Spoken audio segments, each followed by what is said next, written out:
We are live with episode 32 of the Fun Football Podcast. I'm Isaac, and I've got Joe from Frozen Tundra Network. I've been on there with him a couple times. Joe, how are you doing, man? Good. How you doing, Isaac? I'm excited. Taking a break was needed, and I'm actually pretty rejuvenated. I've been sick too.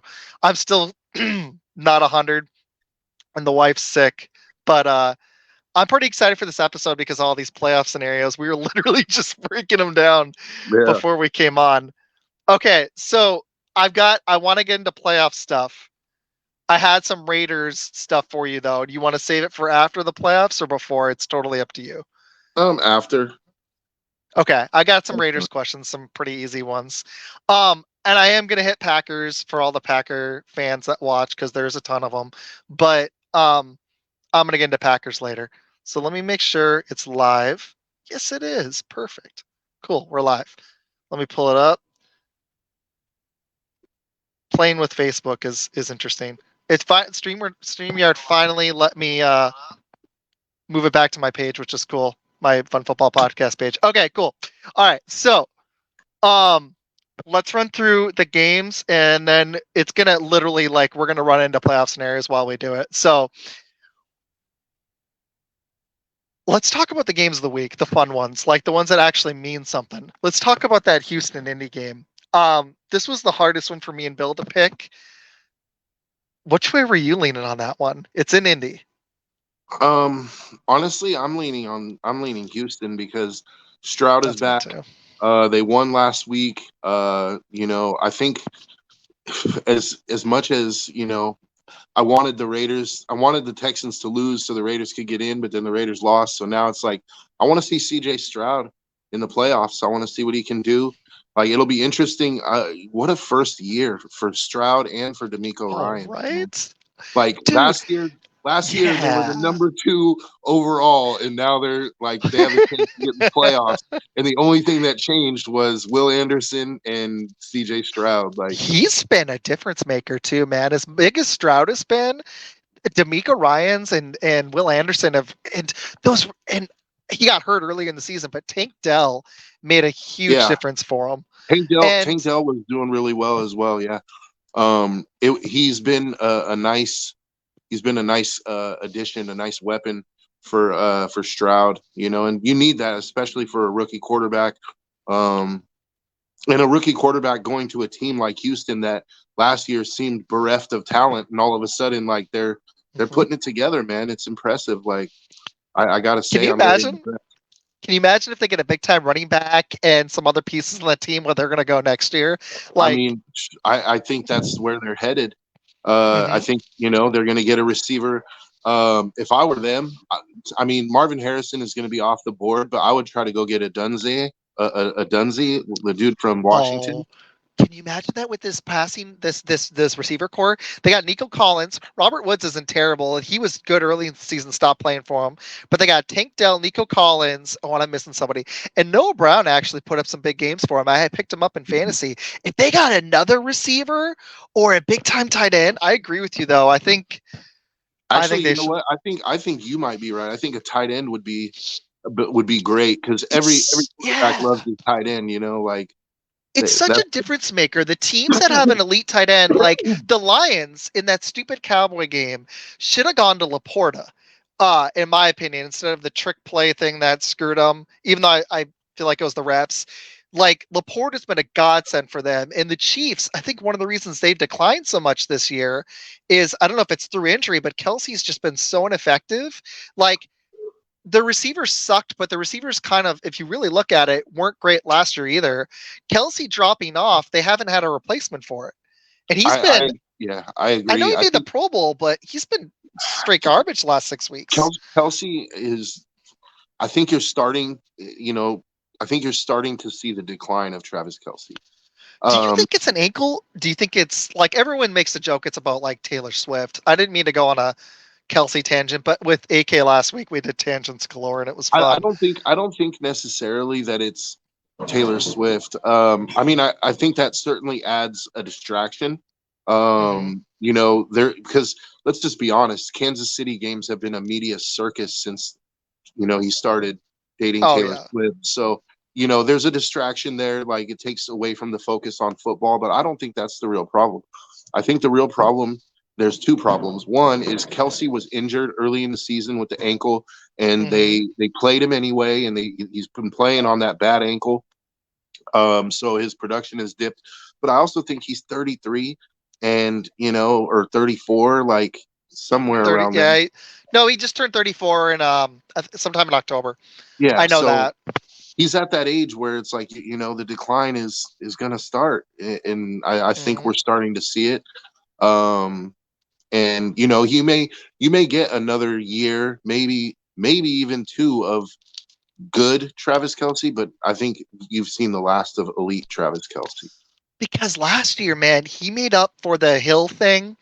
Like, it wasn't just that 4 touchdown game. He was such a weapon last year. He's still, I don't know if it's subjective. I still think he might have been the best tight end in football last season. And even the first half of this season still looked like he had it. But that ankle, like, I'm like, should he have rested it for a few games? He probably should have. Because it looked like he was going to miss a game there, and then he just gutted through it, and he's been gutting through it. But he just can't move anymore. Like,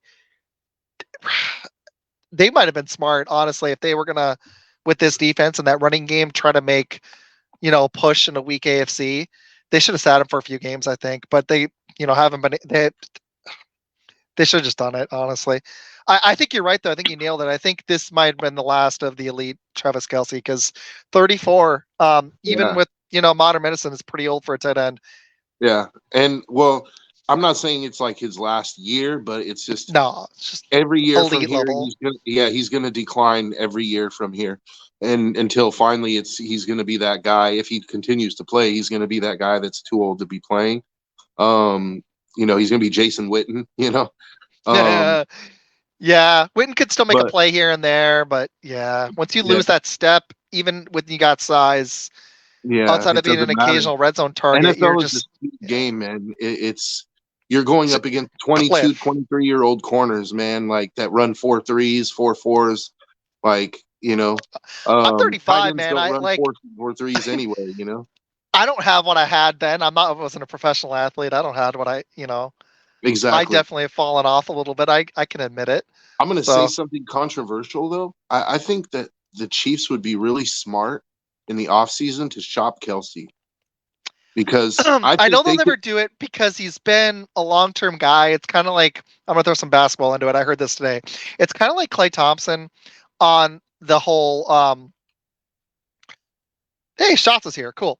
It's kind of like Clay Thompson on the whole Warriors thing. How I don't think they're ever going to trade him. Now they won 4 titles. Kelsey's won 2 with the Chiefs, which is monumental because the Chiefs have only won 3 ever. So I don't think they'll have the cojones to do it. I'm going to keep it clean because I've Yeah, got students that I'm watch just it. But saying. I'm just saying I that I agree think with you though. Smart it would business be in sense their would be to do best. it. Yeah, it would be in Oh their yeah. best interests because I think that they could dupe a team for a first round pick for him right now. Possibly Oh, if a they team is could tight end fleece needy somebody. enough, they could get more than a first round pick. I mean, look what they got for Tyreek. Now, granted, Kelsey is not he's not Tyreek and he's older than Tyreek, but like I think they could get a first and an additional pick, like maybe another fourth or a Even a fifth. high second wouldn't I think would be like A high if that's second not, would still be legit, but I think because of what you were talking about, like his longevity with the Chiefs and the fact mhm. that he's well loved, I think it would have to be a first for them to move off of him. It wasn't a category I was going to bring up, but there are some teams that I'm legit like I think are dead in the water in the playoffs. I think the Chiefs have a really solid chance of getting upset. Now they're going to We're, draw. we're Aren't gonna they? get Are they into the? that. Yeah, we're gonna. I think they're gonna be in trouble. But all right, let's do. So I agree with you. Bill wanted to go Indy because they've screwed us all season. They're one of our least favorite teams to pick. Your Raiders didn't make that cut. Atlanta, Tennessee, and Indy were 3 in Pittsburgh, especially. But those 3 were 3 of our least favorite teams to pick because they've been man. Anything, whatever you pick, they did the opposite. I'm worried Indy's going to do that because they are a well coached team and Minshew's been solid. But I'm with you. There's something about CJ Stroud, even in Indy. I think he's going to find a way to get him to the playoffs. So Bill gave me a veto, and I used it on that. I didn't even use it on Green Bay. which we'll get into because I'm worried about Green Bay. All right. The other game of the weekend has got to be, because that's for a playoff spot. Literally, the winner. I think there's a scenario the Houston Indy loser can still get in, but likely, um, the winner's in and the loser's out. So it's a winner go home. Shots has a quick question. Then let's get to the other game that's important, Buffalo Miami. I agree with Shots. Have to ask, do you think Delvin Cook going to Ravens earlier today is the move to get Lombardi to Baltimore? I think it just depends on if Delvin Cook has anything left. I don't know if the Jets misused him. I don't even know. He's been. I mean, Is it Delvin Cook from last year? Because that's a long time in the NFL. yeah, I think That's hard. I was reading about Dalvin Cook earlier. That his numbers this year, like he had so few carries, but his yards per carry was pretty good for what he actually carried.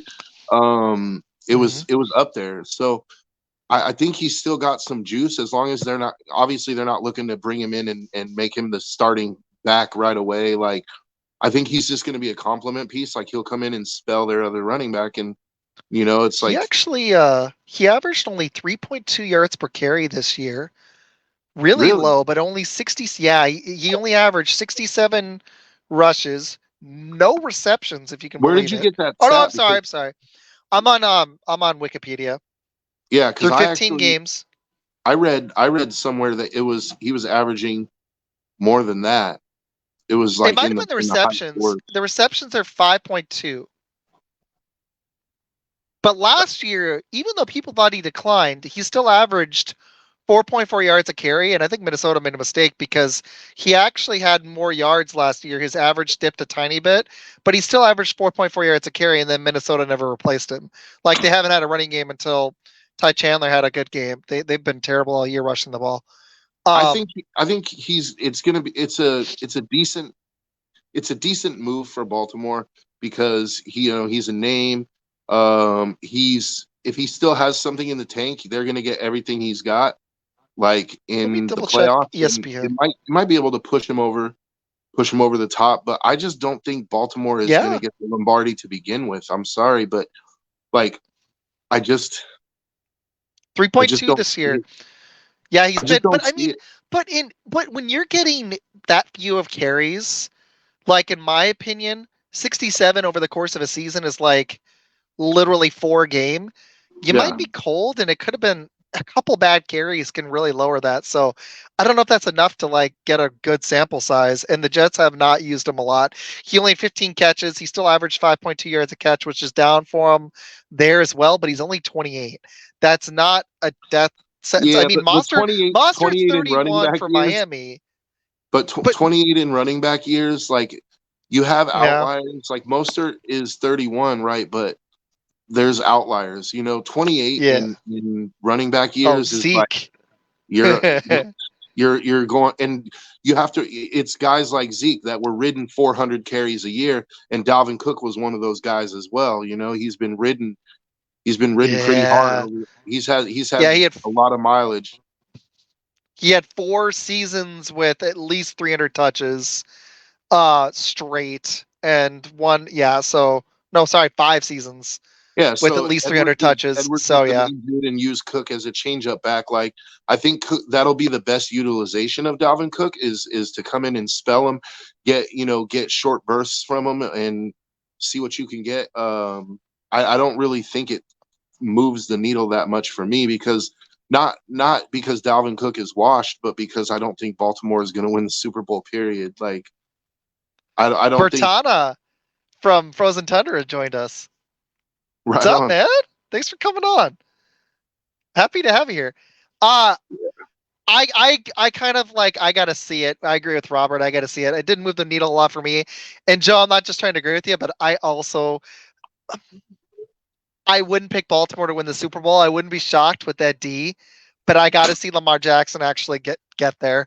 It's kind of like Dak. I got to see it to buy it. Yeah, So and I'm not like, there's I a still track think San record. Fran will take him in a rematch. Honestly, I I do. do too. I think, in fact, that's who I picked. That's kind of like San Francisco has to be the favorite. I mean, Yeah. just based off the way they've played all season, they've been on a mission, and you And they're can going just to be really see it. ticked. My only concern with them, it's not on a golf level at all. But when it's a really difficult thing to do, when you can get serious pressure on Purdy with 4 and not have to blitz, Yeah, and you can stay in that intermediate range and disrupt the timing and press the receivers like he they starts did. making mistakes. hmm What I think they'll do differently is they'll lean on McCaffrey because I think they can, with McCaffrey, run on Baltimore at least semi-effectively and open up some play action. And a couple of those passes were unlucky. Now, there was a couple more picks that could happen in that game, Yeah, but a couple of them were a little unlucky, and that's not going to happen Purdy again. had a I'd be really like bad game, shocked. and Purdy had a really Yeah, bad game, and you can't yeah, judge him by one bad game. But yeah. I'm a firm believer in tendencies, and people show you on film, like Purdy showed you what happens when you get pressure. If you can get in his face, you can rattle him, and he makes mistakes. Um, hmm he's not Joe Burrow, like and No, Burrows, man. If he people gets keep back talking healthy, about people keep talking about Purdy as if he's like the next Tom Brady or something. They're like put pedestaling this guy, and he's playing great ball. Hold on, you're good, man. my kids. No, you're good, man. I got my One of my kiddos next daughters door. put You're one of my good. daughters put ketchup in my other daughter's hot chocolate. So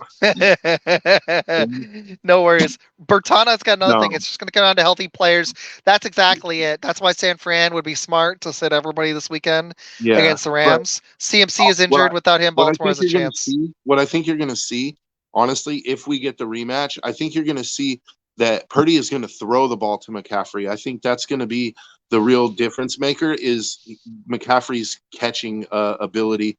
I think that they'll be able to run the ball somewhat effectively, like you said, but I look for the CMC to have a big passing, a big reception game. I think that's their X factor, sort of like Lamar is Baltimore's X factor. You have to contain him. You can't let him run, right? Well, it's the same thing with you can't let McCaffrey get a bunch of receptions on you, hmm because then what's going to happen is he starts getting catches. Now you're going to have to start bringing people up to start trying to stop that. And now Debo hmm and all those guys are going to get hit play action deep. I'd be using Debo as a runner too, man. I'm with you on McCaffrey's receiver. I'd be mixing Debo in as a runner, and it was just felt like San Fran was just they still made a lot of plays. They just were rattled. I think Shanahan will come in with a better game plan. I think they're a better team. I don't think they're going to let that happen twice. They've been the best team in football all season. Now, I will say Baltimore coming out and shellacking Miami did show me maybe their ceiling's a little higher than I've given them credit for. But I Yeah, still got to see it I to mean, believe it. I don't think I think anybody I other think than maybe Cleveland can knock them off in the AFC. I think they're going to go to I think Baltimore is going to the AFC title game for sure, Who do you and think's it's going to still knock them off? well, If it's not anybody who I did. it's not who I think is going to knock them off. It's who I think could knock them off. Uh And huh. to me, there's only two teams in the Okay. playoffs that Let's have do a it. chance. What you Um, got? it's the Browns and the Bills. Yeah, that's it for me too. I can't see the Like, Chiefs. I can't take no, anybody in the AFC South seriously yet. Houston's not ready. Jacksonville no. sucks. With Kirk out, they've been trash. Miami just got whooped by Baltimore. Miami leaving Chubb in really screwed them because now they're down their best 2 pass rushers. And that's going to, and honestly, I just didn't buy in Miami anyways. I know they beat Dallas, good for them, but like they just have gotten shellacked by these good teams this year too many Their times. offense is great, but they don't have the defense to hang with, real defensive teams. Um, their Miami's defense is not that great, Mm-mm. and just being honest, and so Ramsey's I good, think but that's it. unless Yeah. they score 40 points, they're not going to win, and they're not going to score 40 points on Baltimore. Hold on one second. You're good, man. KC is going to get heartbroken. They're not Super Bowl champs. I agree, Robert. I actually I'm going to look at the playoff seeding. I seriously think KC is going to get upset. I'm going to look at it really quick while he's gone. So right now, the standings. We're gonna get into Yeah. this in playoff predictions. We kind Kansas of bounced, but Kansas City is I going to be one and done, I think. And yeah I wouldn't be with like, I don't know who they're going to draw, but if they draw Buffalo, I pick Buffalo in that game. they're currently slated to draw Buffalo, and I agree with you. I'd pick Buffalo. I actually think the 3 and the 4 seed in the AFC are going to get upset. I think Cleveland's going to go to Jacksonville, beat them, and or Houston or Indy, whoever they play. I'm going to pick Cleveland. I'm not a betting man, but I put money on that one. I think Cleveland's better than any of those teams, and I think Buffalo easily can go into KC and beat them. I think they Yeah. will too, actually. And I agree with Shots. Chubb going out, they're going to be worse on D. That was the best pass rusher they had left. He had over 11 sacks. That they're going to miss him. So when it comes down to it, like there's only 2 real contenders against Baltimore to me, and that's the Browns and that's the Bills. And like Baltimore is going to have to, they're going to have to beat one of those teams, and I think they have a better chance. If I'm being honest, I think they have a better chance against the Bills, or I mean against the Browns, than they do the Bills. Even though the Browns defense is just ridiculous, like Yeah, I just don't know how much I trust Joe Flacco. Like it's kind of hard to believe it, good isn't it? ball. That's what I'm saying. He's been playing good ball, but I think at some point his miracle is going to end. And I think he'll come crashing back down. Like I he'll believe have you a too, horrific but performance. I would agree, even though he's done this once before. He's done this Right? before, But and wouldn't this it is be the best he's hilarious? played since. Wouldn't it be hilarious if we get Magic Joe Flacco again? Only this time it's against the Ravens, and like he wins the Right? Browns their first Super Bowl. Like, Do you think there's a scenario because Baltimore's the 1 seed, they actually draw Buffalo in the second round, and then they draw Cleveland in the AFC title game? Because I actually think it's very possible.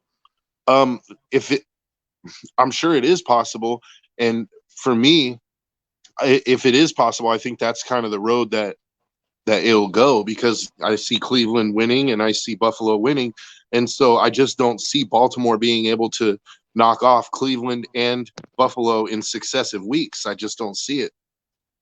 I You're agree with talking you, about, and I think that's. I mean, but if you look at so let me read. If when I look at the playoffs, I actually think that's what's going to happen. I didn't mean to do this now, but this is fun. Let's just do it. Okay, so Baltimore's the 1 seed. If this is how it plays out, okay, this is what I think is going to happen. Baltimore's going to be the 1 seed. Miami's going to fall. Wait. There is a no. This could easily happen. Buffalo will take the 2 seed and beat Miami. And if that happens, they would play Cleveland because Cleveland would be the 5, and then Buffalo they would play the following week. And like you just said, either whichever way it works out, I don't think they're saying it too. Modern day troll differ. I agree. Joe Flacco, that's a good one. Shots. And Cleveland's a dark horse, and they are, Robert. I agree. So if Buffalo wins, they do climb to the 2. So Baltimore wouldn't play them the second round. They'd play them the AFC title game. But what if Baltimore gets knocked off in the first round again and gets upset by Cleveland, and then we get a Cleveland Buffalo AFC title game? That would be crazy, wouldn't it? yeah. And honestly, and it's possible. I think that I'm kind of rooting for a Bills versus Browns AFC title game, because yeah, I'm gonna just be honest. Like, I don't really, as a Raider fan, yeah, my whole life, I've never really been like into the front running teams. I've never really been like, same I man. never really picked the team that everyone else picks. Although I did say that the Niners were probably going to win it this year, but that's just being a realist. Well, they're fun though. They're such a fun offense. Like they've got weapons that we've never really seen. Like I've never seen a Debo Samuel. And their defense is ridiculous too. And I just think the Niners are and it's together. Purdy. Like you got the Mr. Irrelevant as quarterback. That helps. Like I mean, it's that just shows me that they could put a chimp back there at quarterback and he'd be an all pro. Like their offense, I'm telling you, like their offense, they could literally get a 70-year-old man out of a nursing home and he could be a Pro Bowler tomorrow. A chimp. I like that. You know, dude, it sucks because I do honest. like Purdy. I do like Purdy when he's rolling. He's just shown me there's some limitations, but and yeah, other understand. than maybe I'm Cleveland, not honestly, crapping on. I'm not crapping on Brock Purdy. I think he's a good player, but Hmm. to me, he's just a good player. Like I don't Yeah, see him as I agree. great. I don't think I he see a has ceiling the higher than intangibles. Garoppolo, like a little bit. I Don't you? see. I think his ceiling is much higher than Garoppolo, but it's not. It's not Joe Burrow. It's not No, Josh Allen. He's never going to be a it's not top. Mahomes. No. He's definitely not. It's to me he's going to be an average guy. If he was on another team, I think we wouldn't even be talking about him. I think that You the know what? Niners, their coaching, their Oh, you're muted. Oh, you're trying. Okay, you're good. Raiders will be in the basement for 5 to 10 years. I agree with John. One and done. I agree, guys. I think we're gonna. You know what? I want to do the pick 'em. I think we're just gonna talk playoffs first and then do the pick 'em because this is more fun. Um, when he gets back, we'll talk about it. But my two teams I think that are most likely to get upset in the AFC are the Chiefs and either Jacksonville or Indy or Houston. I think they're going to get knocked off in the first round. And then in the NFC, I think Philly's going down, guys. What do you guys think? Like yeah I legitimately don't. I think Phillies wants to get beat. Their body language. I'm not a body language doctor, but they look like they just want somebody to beat them and knock them out. They yeah. don't look like they want to play together. I can't tell if it's straight coach, what it is. They just don't even look like. Honestly, they look like Tampa could beat them. I think Like for honestly, I real. think it's the Super Bowl hangover. But Yeah. they're a good enough team that they managed to still get into the playoffs. But I think that they're just exhausted. Like they're just exhausted And their mentally. linebackers Like suck. The I mean, linebackers and their because you got to defense. think about it, man. To get up to that level week after week Yeah. after week last season, and then to come in and do it again this season, like it wears on you, and it's just hard Hmm? to keep that energy through a whole 2 seasons in a row. That's why so few teams repeat in championships. In the That's a NFL at that's a least. That's what made the like if we're talking NBA, that's what made the Jordan Bulls so phenomenal, and even like the Kobe Shaq Lakers to do it 3 in a row. Like, Yeah, and their seasons are freaking. If you win the NBA Finals, you're playing till June, and then you're back in October, in the middle of October. So they were going to 8 months. In the NFL though, it's honestly almost the same type of thing. Well, it's only 6 months, but you're playing an extra 4, 5, 6 weeks on top of everybody else. So yeah, it's you can tell. I think I'm with you, and I also think they took a step back on D. Their linebackers, even with Shaq Leonard, well, might be. I they mean, it's a lost bottom Marcus five. Epps. They lost Marcus Yes, Epps. they did. They lost Hargraves. Yes. Um, Oh man, losing him was such a bad loss. Like I yeah, loved Carter, but like that hurt. And Reddick's had moments, but they also lost Gardner Johnson, and they yeah. haven't. I mean, They they haven't. lost Yeah. pieces on the defense that they didn't replace. And Mhm. can you imagine if they had kept Hargraves and got Carter? Oh, dude, they might have an extra win because that defensive line would have just made up It's for some of the ridiculous. Yeah, mistakes. but I think they're a team that's showing me that you can't fully ignore linebacker even in today's modern NFL. It's just too important. And I'm gonna get the shots comment because he's on what we're talking about, and then I'm gonna hit everybody else's really quick. He says when you lose four of the last five and you squeak by a lowly Giants team, and you get best by the Cardinals, you have issues. And then John is here, same old lion. Robert said Philly is the Chiefs. They both don't look good. They just have talent. Robert said they're going to crash and burn. John's on the Lions. And then Robert, sorry, or no, John said Raiders will be in the basement for 5 to 10 years. I have yeah, Raiders questions for you later, some fun that's ones. John Dorn from Frozen Tundra. Like Yeah, and Robert he's from just Frozen throwing. Tundra. If he really believes that, then he'll be pleasantly surprised next year. Let's put it that way. I okay. While we're on Raiders, really quick, do you want him to keep Pierce? I've got more questions for you, but I do. me too. I really want him to keep Pierce, and I want him to draft a quarterback. Um, I want him to do some work on the offensive line. Like the offensive line is deceivingly good. Like it gets a lot of grief because Jacobs' numbers are so low and the offense Hmm. seems so anemic. But the truth is, they're ranked eighth overall. And I read somewhere that the Raiders' offensive line is ranked eighth overall in the NFL, which is really good. Hmm. But I think that what they need to do, so if they're going to draft a quarterback, I would really, I mean, I would Which love to one? have, I was going to get into that. I would love to have Drake May. I think he's the, You know, I think, I he think he's might the most, actually be there. I mean, Maybe. I would love to have him, but I don't think he's going to be there. I think other teams will see the talent. I think maybe one or two teams might get scared off by the Mitch Trubisky thing, but I think Hmm. that somebody else is going to take a shot because he just has so many of the intangibles that you look for. His progressions are great. His arm is great. He's mobile. He knows when to run and when to stay in the pocket, and he's very accurate. Like I think he's the most pro ready as far as the whole package. But I lately, after watching that game against Texas, I kind of want the Raiders to pick Michael Penix, dude, There you because go. I was waiting for it. I was like, I'm serious. I was gonna be like, dude, do you want him? I was like, I I was just do. waiting. I was like, I Injury think Joe's history, gonna say it. But when you play injury that good history in or that not, big of a game, and it's it not you even. Yeah, you're right, but it it's not. that's huge. It's not that he played so good. It was the balls that he threw. Like Lasers, man. That lasers, was dude. so awesome. Like there was no rainbows, there was no ducks. He was threading needles, dude, and not just threading them, but with high velocity. Like his arm strength is ridiculous, dude. Do you The think only he might thing bump his stock up to number 1 if he does it against Michigan? no. I don't know. I I don't think so either, but I'm certain to think teams are going to be like, shit, is this a Mahomes? I know I curse, but like, is this a Mahomes? Like, fudge, dude. Like, um if he does it against Michigan, I think. I don't think I mean I get what you're saying, and it's certainly possible that some team could jump the line and take their chance on him.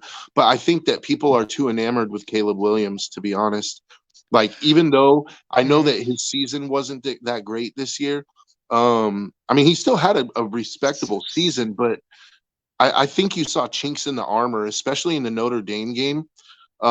He didn't play very well at all. I think he threw three interceptions, and I watched that game, and he seemed out of sorts all game. And it's not just that game. I mean, USC lost a few games this year. You know what's Um, crazy is that your guys' spot, you actually could get Penix, dude. Seriously, you're at yeah, 11 right and now. that's what I'm It's if thinking. you guys lose, you're likely to be what's the worst you could be is 11 or 12. If you Yeah, lose, you could climb to 9. And that's actually a reasonable position, I think. Maybe I'm wrong. I haven't looked at any I'd rather draft win stuff and yet. I'd rather win and be 12 because no, Oh I well, don't want to yeah, of lose. I course. don't want to lose to the Broncos. I don't, especially with Stidham. Well, it's not even but it's just the Broncos. Period. I've hated the Broncos my Oh entire yeah. life, so um, I mean, I can't. man, I'm never. I love having the Frozen Tundra guys in here because I feel bad for the Lions this week after that call. But in general, I get it.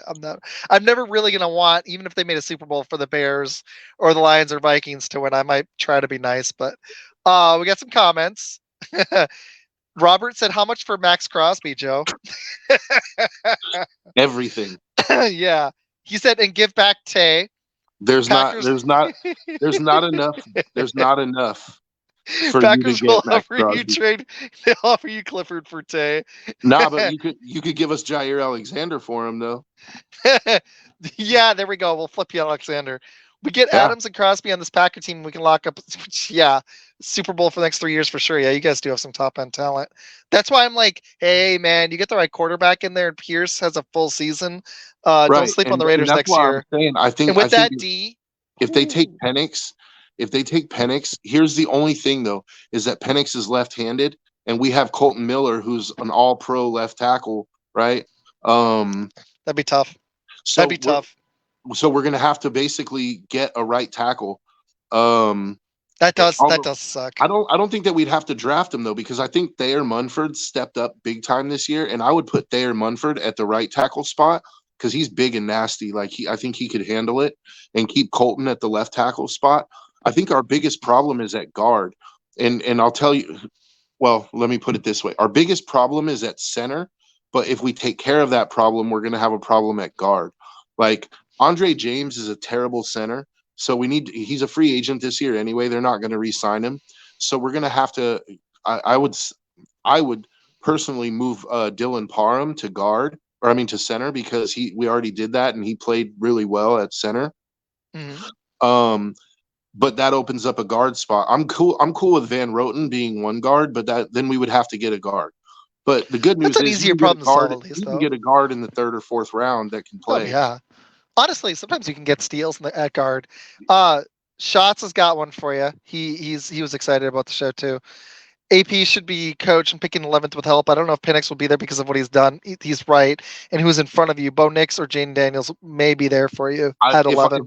If we got Jaden Daniels, I would do cartwheels, dude. Like, you guys have options. That's what I'm like with Adams. Dude, you guys have some weapons. You've got your defense has been playing significantly better. I should have listened to you. That's why I wanted.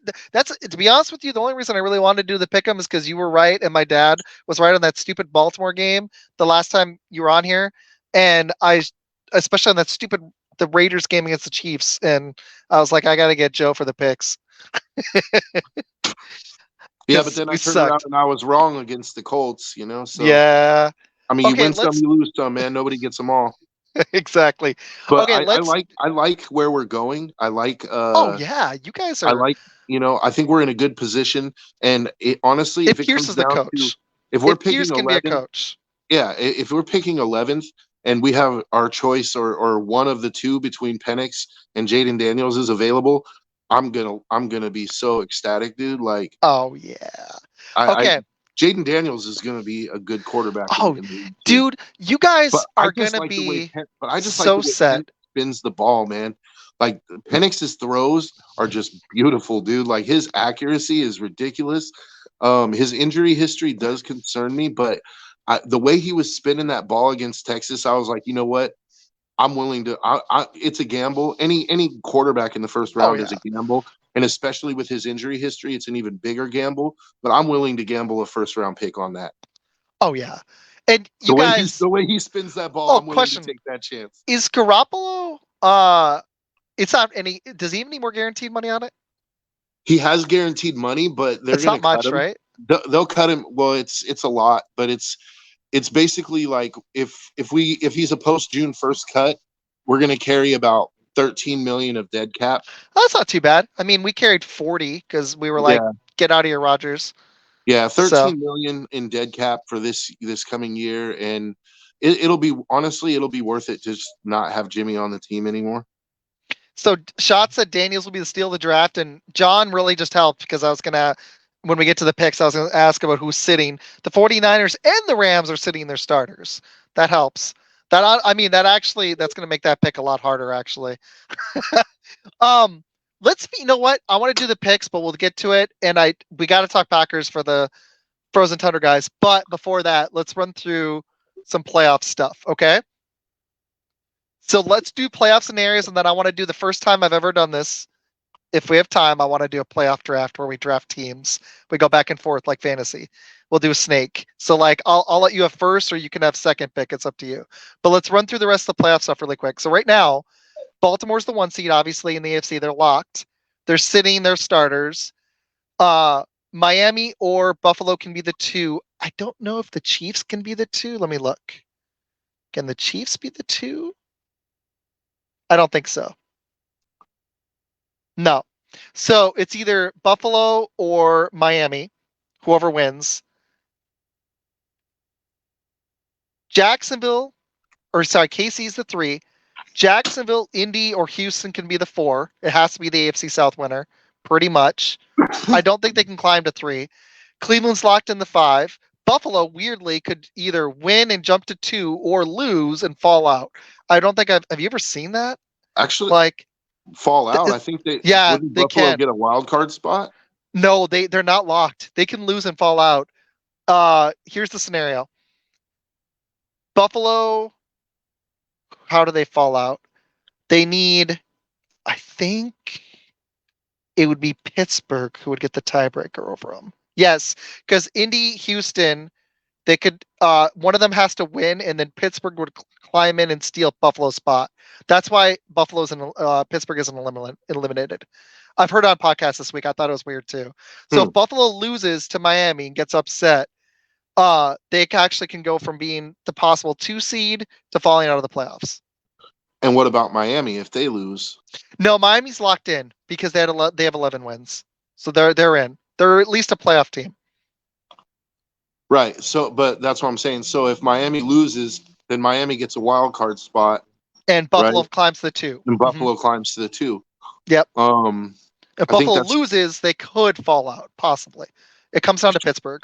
Can you imagine how many? So the Buffalo would have what, 10 wins or 10 wins? They'd be 10-7 and not make the playoffs, and be one of the possible contenders and not make the playoffs. Yeah, that would be terrible. That would suck. Okay, so I think we've talked a lot about the AFC. My pick for the Super Bowl, I like Baltimore, but I think I'm actually going to go. It's so hard to pick them.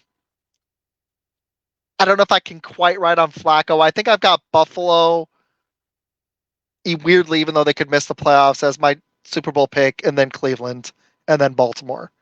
Because I don't think I just got to see Lamar do it in the playoffs. Even though he's been great this year, Schatz says if Buffalo wins the division, Miami drops the wild card, Jacksonville has to win, Houston, Indy will play for a spot, and Pittsburgh needs a tie from them. So that's the scenario. It's really convoluted this year. Yeah. Okay. Yeah. And sorry about your Raiders, man. Valiant effort. You get what you earn, man, and they didn't earn it. Yeah. But with all that, I'm still very I'm happy with the direction that we're going. Oh yeah. I'm not happy with the record, but I'm happy with the way the defense came to play this year. Like they stepped up. That was the best Raider defense I've seen in 20 years. Oh yeah. So you guys, if they can carry that into next season, and we can add a little bit in the draft. The one thing that I don't want though is I don't want to draft a corner. I like our secondary right now. I think that Hobbs, Amik Robertson, and Jack Jones is a good corner. A good trio. A good trio. Mm-hmm. I think they play well together, and I want to see them stay together. Amik is a free agent, I think, so they'll have to give him a new contract. But it's not like he's top 5 at the position or anything. So I mean, he's not going to get $25 million a year. I think he wants to be a Raider, so they'll work something out. Who's your other pass rusher next to? Because I know Chandler Jones is gone. Malcolm Kuntz. Oh, that's right. He started to come on. Because I need to see so much Raiders. And then see Tyree Wilson. Yeah. They moved Tyree Wilson to the inside, and he's actually been playing pretty well on the inside. So, I mean, he was drafted as a defensive end, but now he's getting interior pressure, which is why Kuntz has been able to really step it up, because now they're getting interior pressure. So yeah, I would keep Tyree Wilson inside. He was a 7th overall pick. If you can't turn him into a Max Crosby or Khalil Mack type of defensive end, then why not put him inside and at least get a serviceable or better than serviceable defensive tackle out of him, because he's freakishly athletic and strong. Like he's not a big guy, like for a defensive tackle, he's only like 275, 280. Mm-hmm. But he's just so freakishly strong that he just pushes guys back, and he has a great bull rush, which is great for a defensive tackle. So I think they might have found the position for him. But what's funny is that's actually one of the – I was going to get into a lot of Packers stuff. We talked about it a little bit on Frozen Tundra, and I don't know if Robert and John are still here. I feel bad because they've been waiting for Packers stuff. I know that's what they were waiting for. But – I don't know if me and you have gotten into it a lot. I'm not sure. I've messaged you. I don't know if we've talked about it. I've talked about it with other people. I absolutely, for the most part, hate our defensive coordinator, but I see like 4 or 5 slots on my defense that I want them to either slide the backup in or draft or sign a replacement. And I'm going to shock you. While I love Alexander and he's shown elite talent, he's also shown some issues this season, like he got suspended. And I love him, but he's actually, as dominant as he's been at times, recently he's actually shown a tendency to get burned, Mm-hmm. and I think I'd flip him. I think I'd trade him. I'd like to see Valentine and Valentine go, and eventually they'll need to get a lockdown corner to replace him. But even with his age, he's been hurt 2 of the last 4 years. I don't know if they're here anymore. I know Shots is still here, but I think I'd flip him, and that might be controversial, but I'd let him go. I I don't absolutely think hate it's our that defense. I controversial. absolutely hate our defensive tackle. Slayton's garbage to me. I don't think it's that controversial. I think a lot of Packers fans and I think a lot of the media agree. Like, there's been a lot of talk about Jair getting traded, and I think it would be a good move for the Packers. You know, get what you can get for him. You know, take that, get rid of his cap number. Get rid of his cap. You know, because he makes quite a bit of money. Yep. If they could flip it and not eat all that dead cap, I would do it. Honestly, we've talked. If they could flip him and their first or a second and move up and get somebody elite in the top of the draft, I'd be so down for that. If they're because we don't go after. Sadly, the Packers have this philosophy because we don't have an owner. Like that's the one thing I hate about my team. We don't have an owner, so we don't have somebody like, Jerry's crazy, but a lot of times the owner is the one who pushes the envelope on these things, pushes the GM to get a player when they really want one. I would love if they move up in the draft and go get somebody elite. I don't. It doesn't have to be Marvin Harrison or something insane like that. That'd be great. But like, if they could move up into a position for a guy they like, I'd be down. Honestly, if you could package Frozen Tundra's messing with you.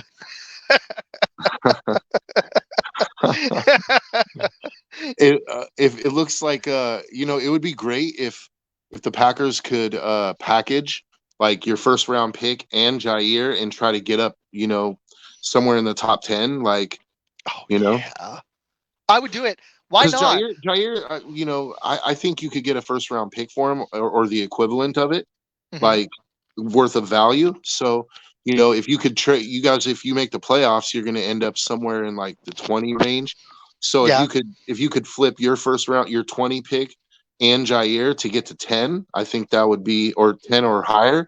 But I'm saying, let's say 10 as a baseline. Like, you could get an impact player and replace Jair immediately. Like, you could get another corner on a rookie contract, or you could go defensive tackle. And since it's such a quarterback heavy draft, I think that, you're going to have elite defensive players that are available at 10, 12, 13, because I could see at least four quarterbacks going in the top 10. Oh, yeah. It's definitely going to happen. Like, there's absolutely going to be 4 guys. And then you got a Dunzy or whatever. I don't know how you say it. I don't know how you say it either. Rome, yeah. He said we aren't trading Jair. There's some defensive guys that are probably top 10 talents, but all those quarterbacks are taking up spots in the top 10. But I'm going to tick off Frozen Tundra. I don't care. We need a defensive tackle. We need an inside linebacker. I'm not talking about Quay, even though I've got questions about him. We need to release Campbell. And I like McDuffie, but I'd rather get somebody good there, like actually good. This isn't all Joe Barry. This is, yeah, I'm done. I'm good. I honestly, if we're going to really ramp up this rebuild, which is what this season was supposed to be, I see, and I'm shocked I'm going to say this, I like a lot of our offensive pieces. I think we're going to need to make a big decision at running back. And they never do this. I'd love if they got a big time receiver, but I like our young receiving core and the way it's developing. Mm-hmm. And I like our tight ends. I like a few of our pieces on our offensive line. But where I'm seeing massive issues, if Musgrave comes back, I like the Musgrave Kraft 1-2 punch at tight end. Kraft's a good blocker too, so I really like it. I really think we need, as much as I like Kenny Clark, keep him there.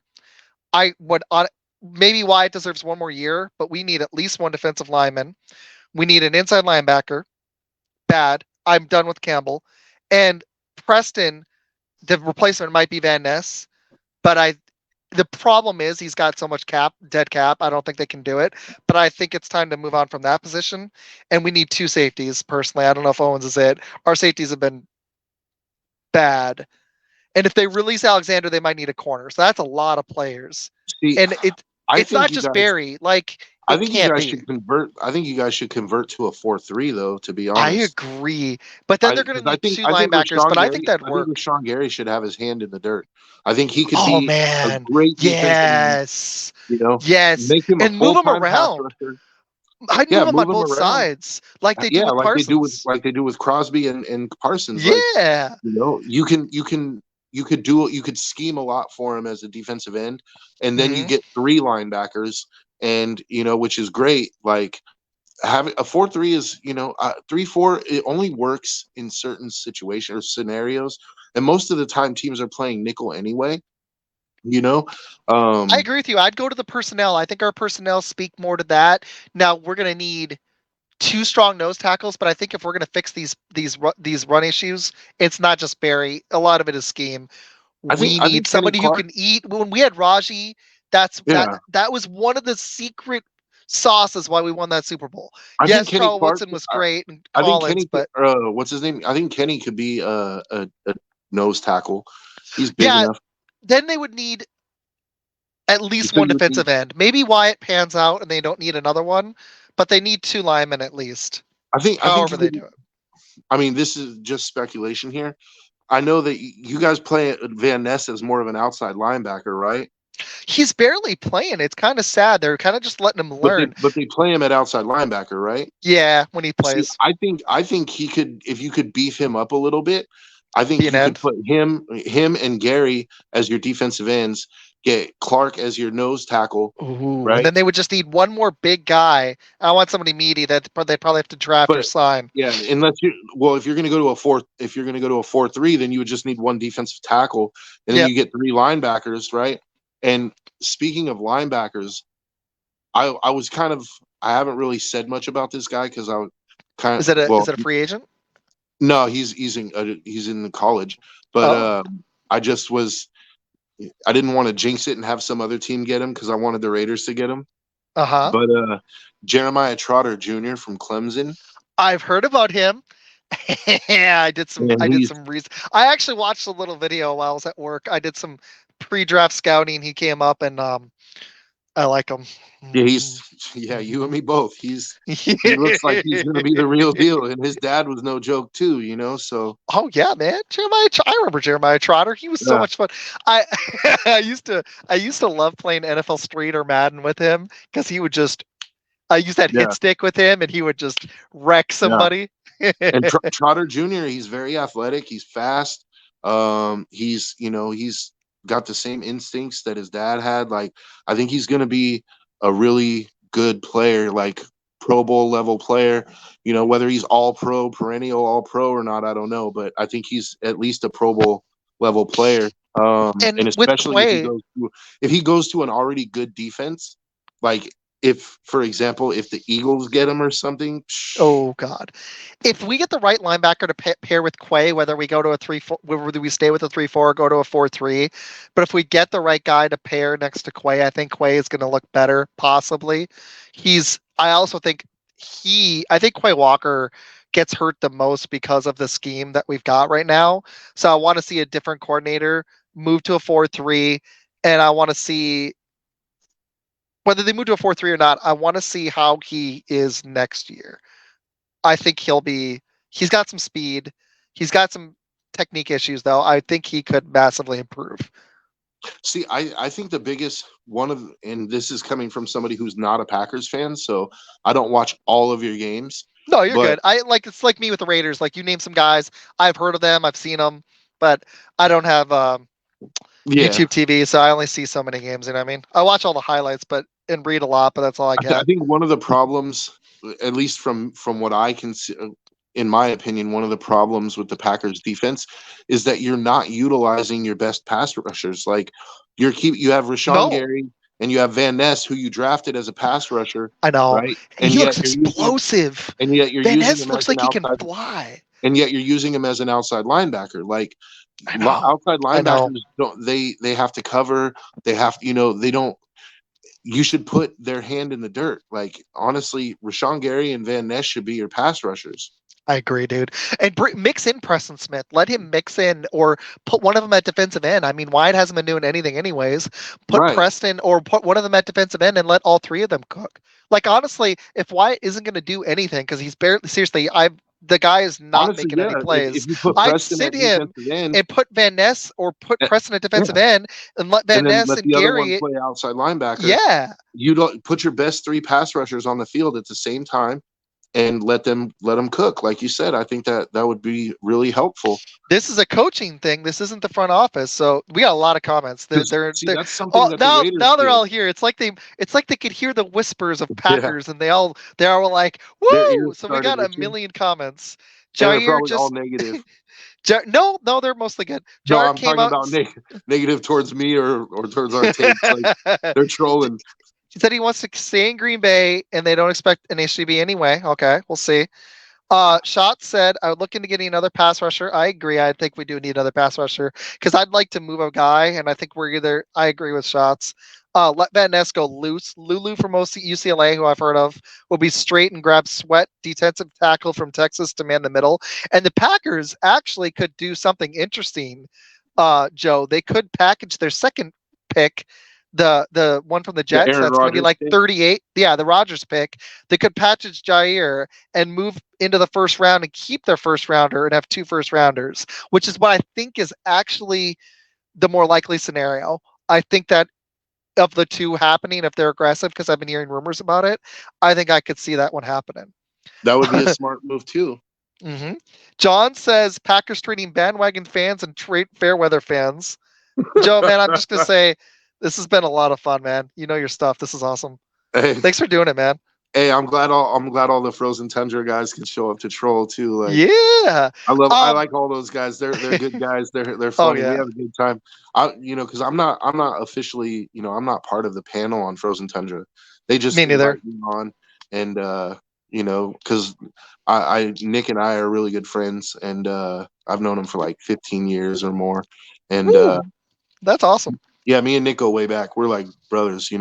And so we argue about football all the time. So He was he's like, like he started his podcast with Bill, and they're like, hey, Nick's like, why don't you come on and talk football? We like to get an outside perspective on things because when you have only Packer fans, it can kind of get to be an echo chamber sometimes, and so you want outside perspectives. It's good to have, and so they invite me on every once in a while, and but I'm not actually like officially part of Frozen that's Tundra. why that was the only reason why I didn't start a Packer only podcast, because I love watching all NFL teams when I can, and I love doing research on all the teams. While Yeah, I'm a Packers fan first, I live near Texas, so I actually watch probably almost as much Cowboys, unfortunately. They're nauseating, but they're hilarious because they always destroy themselves in the most glorious way possible, and I just love it.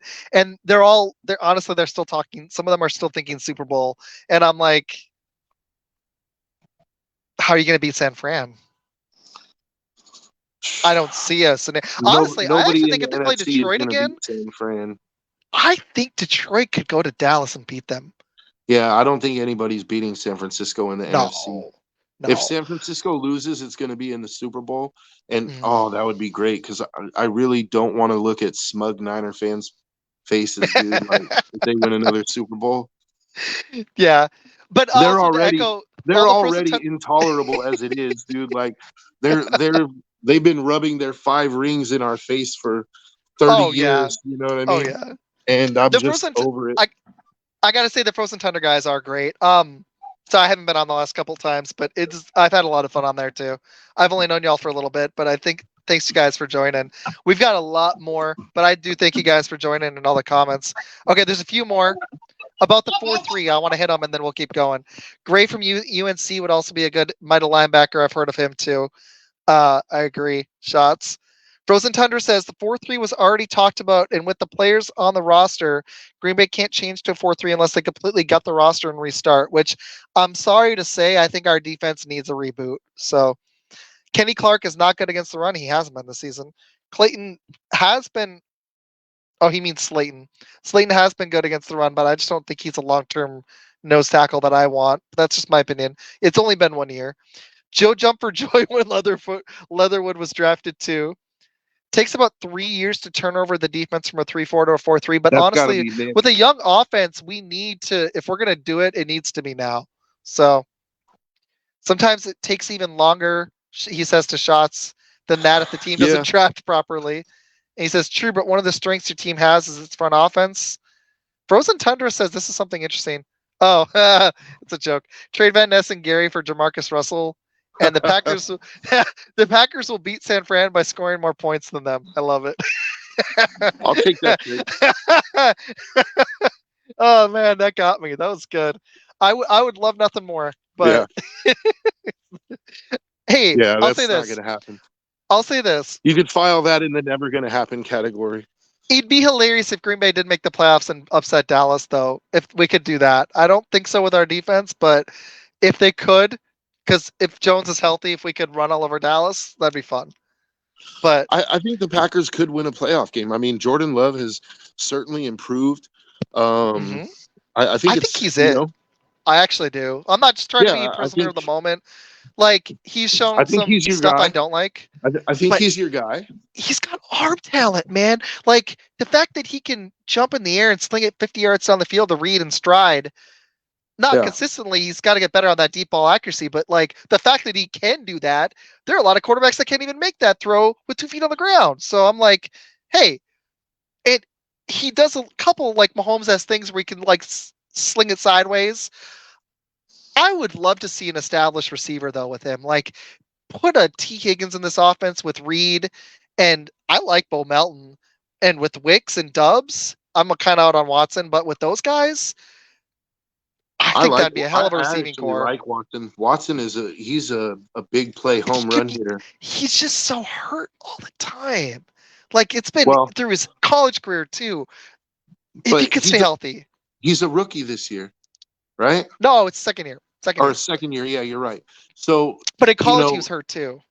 it takes sometimes it takes guys a couple of years in an NFL weight That's room true. with NFL conditioning, and he'll strengthen his body up, and we'll see what happens. Maybe he's going to be hurt. Maybe he'll be that guy that's always hurt but is just a super talented guy.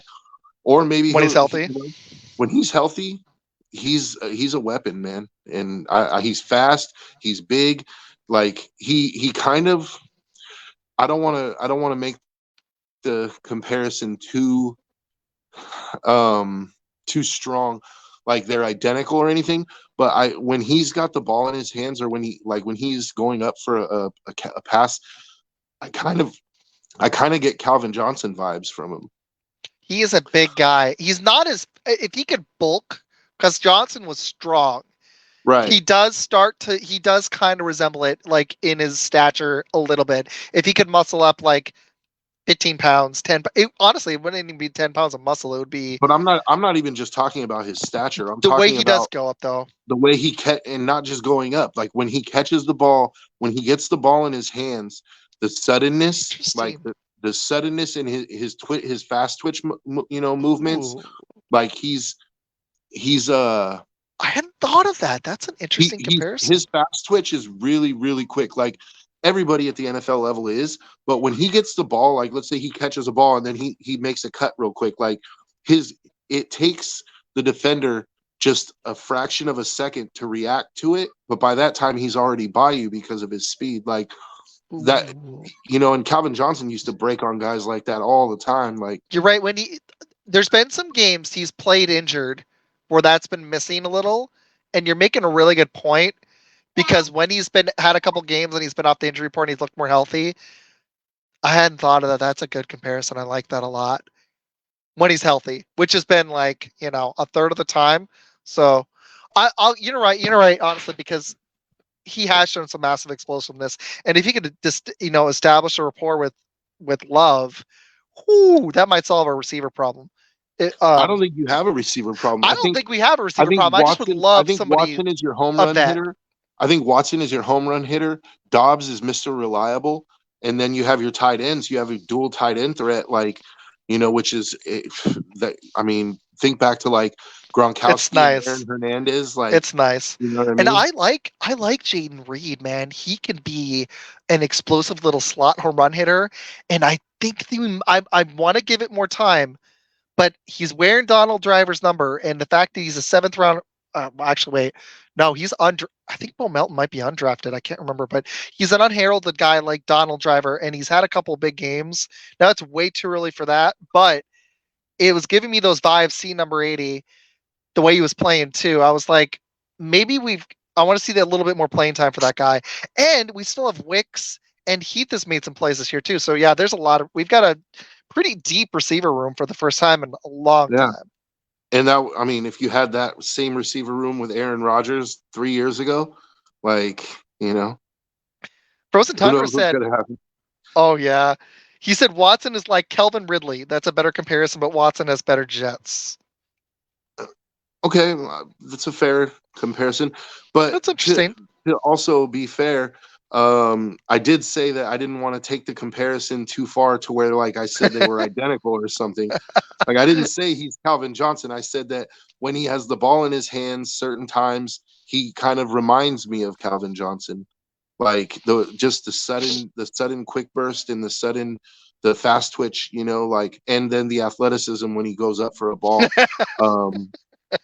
They're just having fun with you.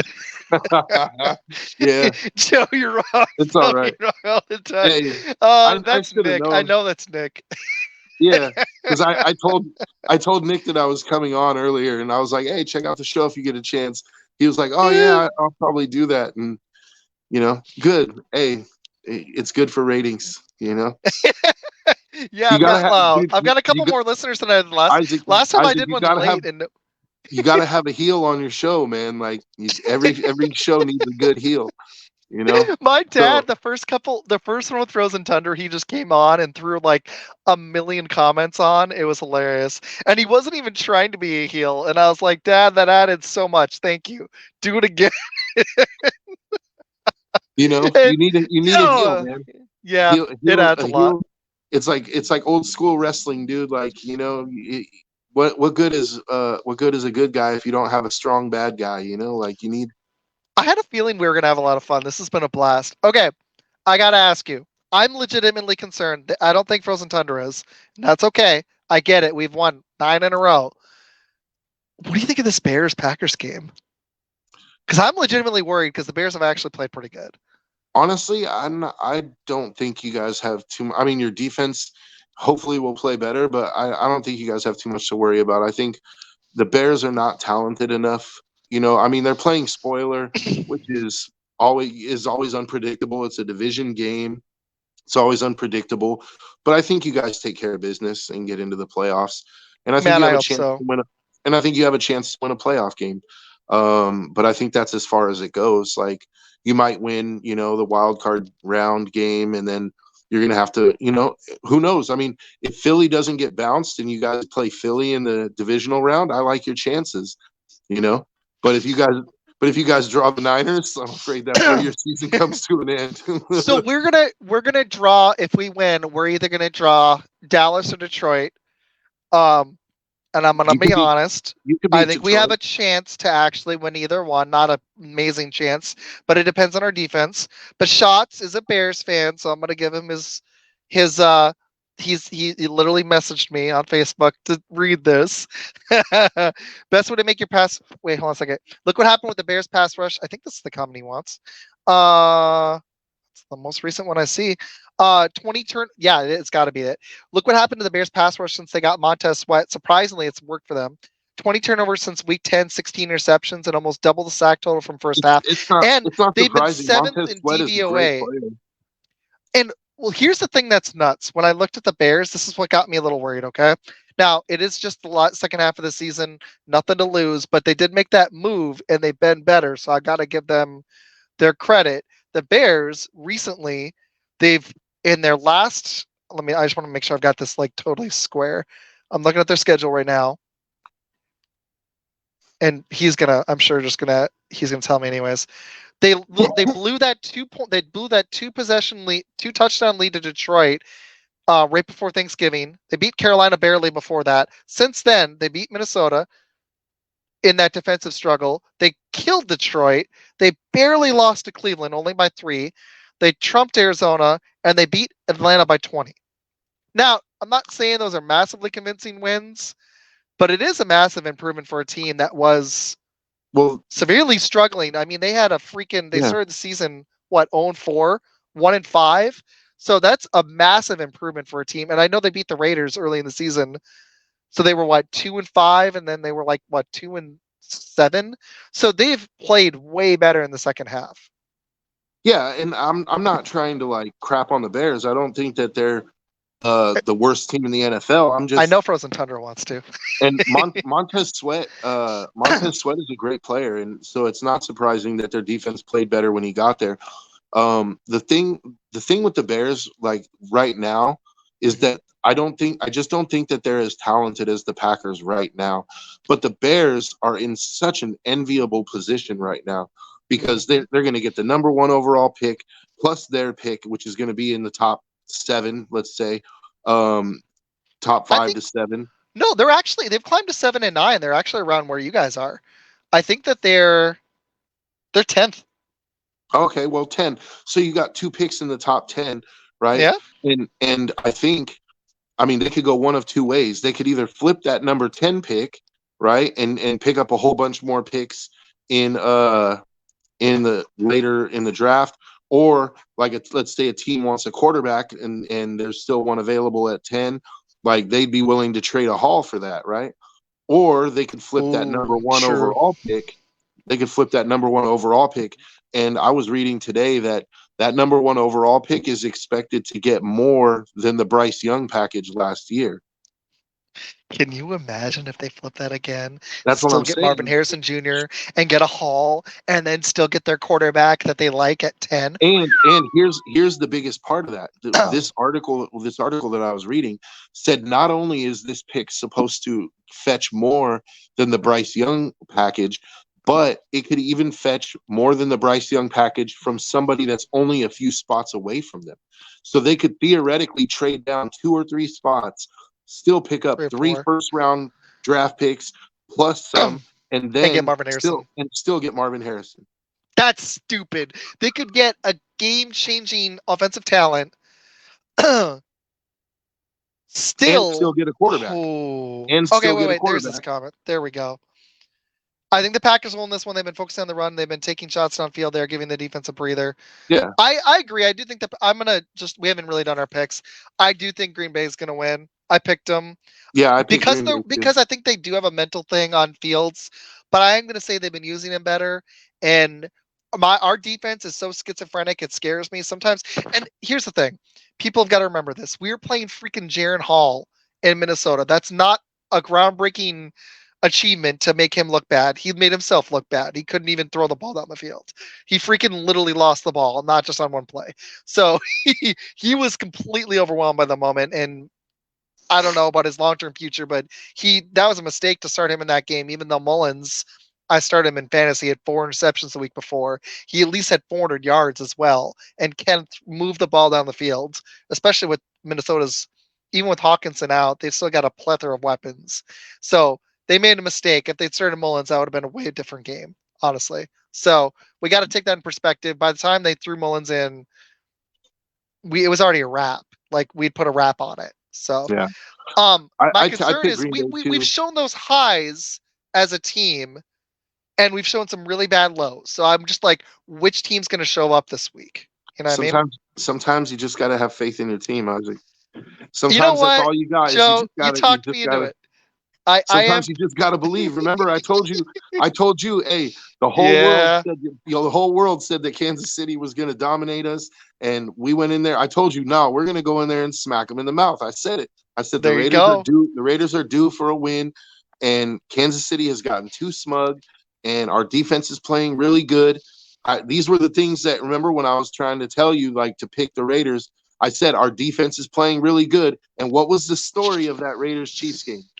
The Raiders defense. Well, actually, if you go to the media, it up to you. If you go to the media, the story was that the Chiefs beat themselves. Apparently, they played themselves and beat themselves. No, you guys made Mahomes run for his life all game.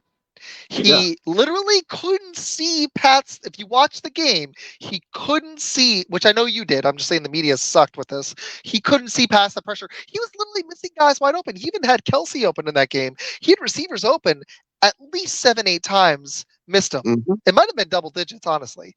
Like Yeah. I should have kept like a tracker on my notebook and been counting the number of times. There were so many times he had just enough time to get it, but when the pressure Well, gets there two, three Mahomes times in a row, you're in gonna that game, start feeling it.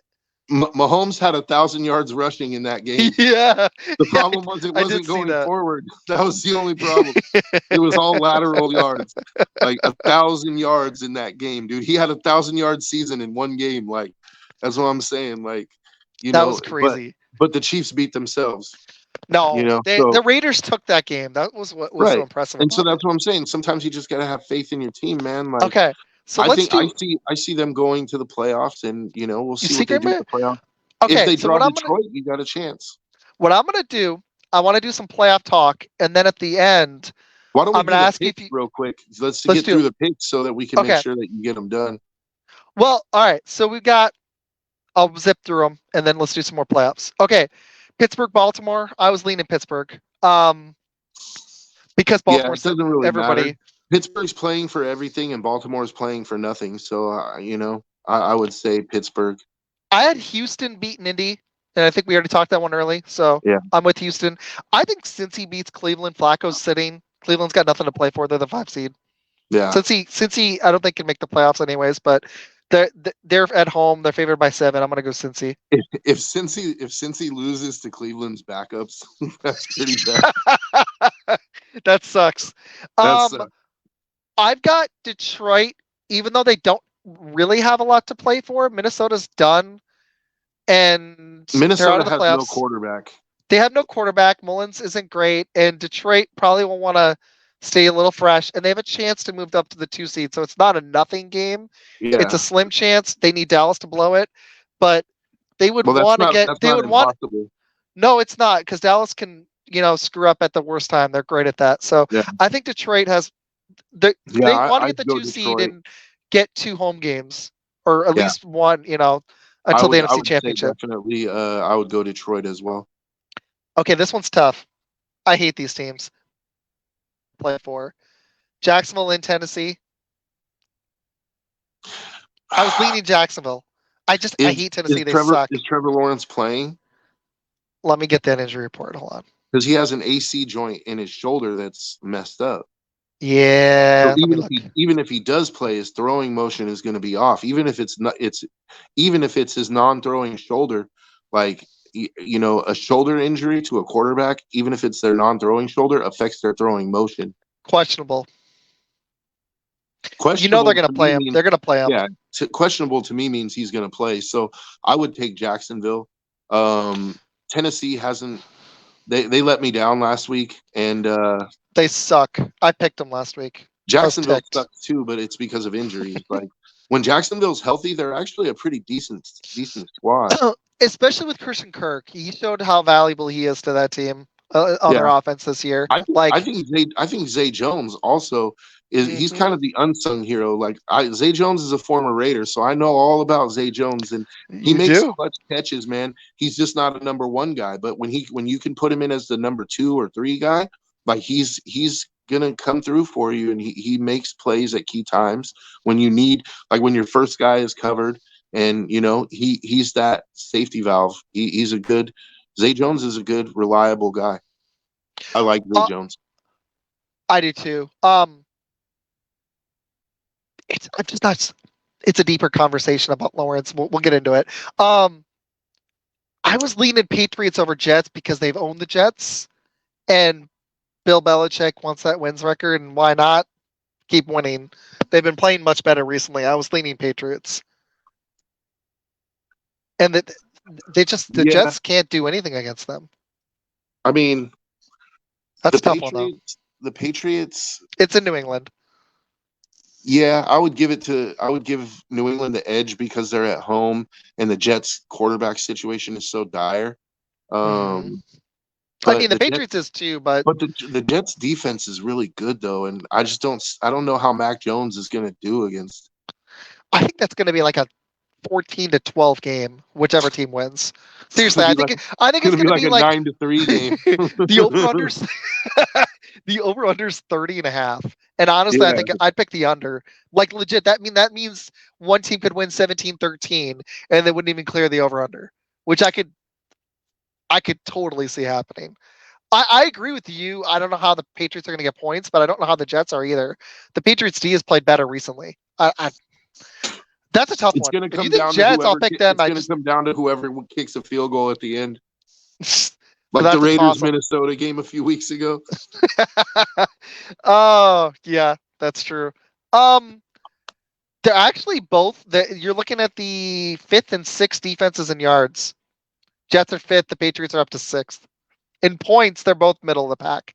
But yeah, the Jets rush D is trash. They're 24th. The Patriots. Hold on. The Patriots defense is fifth or sixth in yards. Yes. Crazy. They played that good. Well, remember they had that stretch of 3 or 4 games. They only gave up like 20 something points, and they lost all of them a few weeks ago, and they've still been playing good. But I just didn't think that I know that it's Bill Belichick. I didn't think so so they're gonna have either. defense, but I didn't think that their defense was that good this year. I didn't either. So what does that tell you? It just tells you that Mac Jones really is that bad. Like and Zappy. And Zappy, like they need a quarterback. And so I fully expect New England to get a quarterback too. Like I mean, I kind of think whether Belichick stays or not, they have to. Is New England's gonna be drafting what, 2 overall? Ooh, I have it up. Hold on. 3 right now, but it depends on the Washington and Arizona games. Yeah. So Chicago's locked into the 1 in the draft. You got Washington, New England, Arizona, all with 4 wins. So New England would want to lose, but they haven't been losing. That's why I just don't think, even though they lost last week, they'd won like 2 of their last 3. So I think they're going to play to win. Washington's been terrible. They've lost 7 straight. And Arizona's been weirdly, as much as it might be hard for Bill Belichick, he should tank this game, dude. He should. You're talking about your quarterback. Here's a question. I agree he should. I don't think he will. He loves to win these divisional games. Yeah, I like this comment from Shots. He said, I'm still 50-50 on Fields. We could get that bag with all the picks. Arizona may get Marvin Harrison, but the wide receiver class is also deep. You have Odunze and Polk and Buka from Ohio State, Xavier Worthy from Texas. Then if Justin Fields is not the answer, there are 5 bona fide talents at quarterback. See, that's what I'm saying. If you flip that number 1 overall to, let's say, let's look at a team like New England, who let's say they're at 4, right? And they need to jump over everyone else to get their guy. You could trade that to New England, right? And you could pick up their next couple years first round picks. Then you pick at 4, and even if you don't get Marvin Harrison, let's say you want like Odunze, right? Odunze's not going to go 4, so you could trade down again and pick up some more picks, trade down to 7 or 10, and still get Odunze and pick up more picks. Like the Bears have a chance right now to build a Super Bowl team if they do this, if they play this right. They do. If you ever saw the movie Draft Day, they could do that thing where they keep flipping the pick and just screwing with the teams. Because they'll want a quarterback, and they could be like, but if I'm the Bears, this is what I do. Like I trade Justin Fields for like a 3rd, which is probably the highest you're going to get. I trade Justin Fields for a 3rd. I trade the number 1 overall down to like 4, and then I still get my quarterback. I take, either Penix or Jaden Daniels or Caleb Williams. Whichever one of those. So you're out on Fields? Yeah, I think it's better. A tough one. No, but understand this. Like me saying that the Bears should trade Fields is not an indictment on either the organization or Justin Fields. I just think a change of scenery for both would be better. I think the Bears need a different quarterback. And they have an opportunity to get a guy who's better than Fields, but I don't think Fields is washed, or I don't think that his career is over. I think if he goes to the right place with a quarterback coach and an offensive coordinator that can kind of help him along, which Chicago hasn't been able to do, I think you could still get something out of him. I don't think Justin Fields is ever going to be a top 5 guy, but me neither. I do believe that he's talented enough that with the right coaching, you could get him to a middle of the pack. Atlanta. Can you imagine him? Ooh, Bijan Robinson, Drake London, Kyle Pitts, Jonnu Smith. He's an underrated tight end. They get another receiver. He's got a decent arm. It's not No, about it's not. players. You're right. But the problem is Atlanta, they've got to get rid of Arthur Smith. They keep him and they get Fields. It's going to be, in my opinion, the same crap all over again. I mean, Right. not the same, but not productive for them. They I don't want him to go to a team like Atlanta, even with all their weapons, because Atlanta doesn't develop quarterbacks. I'm worried about Pittsburgh because I'm a little worried about, and also I'm gonna sidebar for a second. Bill, the Packer fan, invited me to do a show for. I haven't worked out the logistics, but long story short, because I'm not paying for StreamYard yet. If I do it on his or if we do it on Shots, I think me and you and Shots need to do a show together on this one or on his, because I think it'd be a lot of fun. So Yeah, Fields has rumors for I Atlanta think we and should do it. Pittsburgh, but I'm going to throw a team out there that I think would be a great fit for Justin Fields. Justin Fields, okay, great fit. Let me take a guess, okay? AFC or NFC? NFC. NFC team, great position for Fields. Tampa Bay.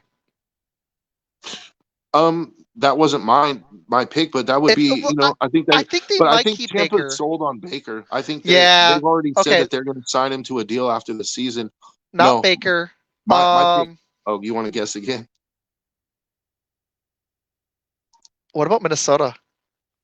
Minnesota, I said that earlier on Frozen Tundra. I think Minnesota would be a place that Fields could succeed. He has weapons there. It depends on the coaching, but no, this team that I'm thinking of is purely from a coaching perspective, where you could get the most out of. Yeah, Shots got it. It's Seattle. Nice pick, man. Good. That was good. Imagine if he goes and sits with Pete Carroll, and because Gino got drafted in 2014, right? So Gino's already like 33, 34. He's not going to be there very long. No. He could go sit under Gino for a year or two, learn. Justin Fields is still young enough that he could still salvage, a good chunk of his career. You could have, let's say, what is he now, like 25? Mm-hmm. So he goes and sits for a year or two. You start him when he's 27. You could get at least 8 years of good quarterback play out of him. I got one caveat. I completely agree. I think he might be the quarterback that's going to benefit if he has a running back behind him. That's why I liked Atlanta, but I don't like the coach. I think he'll benefit from a strong running game. And Seattle, unfortunately, this year was trash at running the ball. That's my only concern. Seattle was trash at running the ball. You're correct. However, just Fields going to improve that. What does Pete Carroll like to do more than anything else? Yep. He likes to run the football. He wants to run the ball, and Fields is going to improve that. I don't know if they have the running backs, but that you can improve in the draft. That you can improve in the draft. Seattle has a draft pick in the first round. They're not even running backs though? Is there any running backs like that are first round talents? Because I keep looking at it. I don't think first round talents. I think if there was one quarterback that you could argue maybe could be a first round pick, it's the dude from Notre Dame. He's just an absolute beast. But I don't think that might work. Because to me, a first round running back is like Bijan Robinson. Like you gotta be elite. Yeah. You gotta be like elite. Even Gibbs the ball, flashed, running but the ball. Like Gibbs has looked explosive, but I don't know if he even is explosive as he's been. I don't think he'd warranted a first round pick. I don't exactly. So that's what I'm saying. If you're not a Bijan Robinson type, you're not a first round pick. So if Seattle was to pick the Notre Dame running back in the second round, now you fix that problem, right? And they love is that him? Estime. Yeah, that's his name, Estime. He's a freaking beast. And so you get him, and then that solves the running back problem, right? Now Justin Fields can sit behind Geno for one more year. Then Pete Carroll loves to run. I think Justin Fields is going to be best served in an offense that likes to run the ball. Where you're not going to make him throw 35 times a game. If he only has to throw the weapons, if they ever needed to, that would be great with that play action. That's my point, though, is that I like that. You got DK Metcalf, you have weapons, right? But run the ball, set up the play action, and then let Justin Fields throw 25 times a game and let him hit those play action shots to DK. Because Justin Fields, one thing he can do is throw a deep ball. I've seen him throw some beautiful, accurate deep balls. So if he can hit DK down the field after and you he's have got that, Lockett, he's got Smith, Najigba, he's got Yeah, three bona fide but receivers, I but think. to me, DK is like Oh yeah, elite. So that's why yeah. I say that is like DK No, is a no, I boss. agree. DK, So I mean, if he can get his head on straight.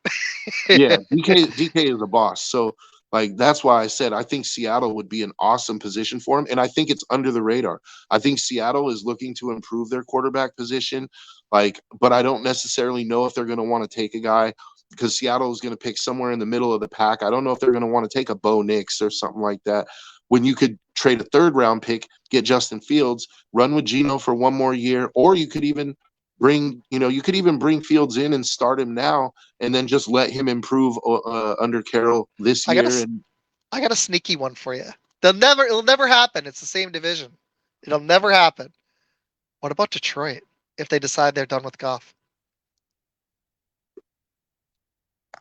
yeah, see, that depends to be like, Because honestly, I think Goff has limitations that are gonna come to light again this offseason.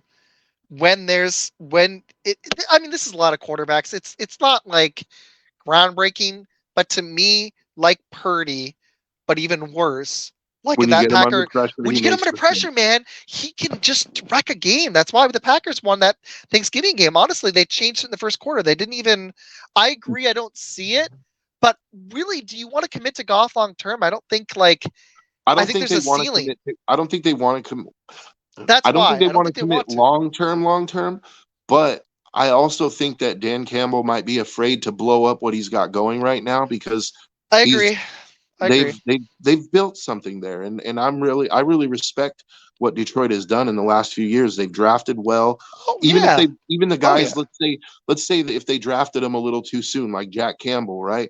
They Yeah. drafted him in the first round. He was projected second round, but I wanted Jack Campbell for the Raiders really bad. Like I think Jack Campbell Hey and man, he'd help my Packers a lot.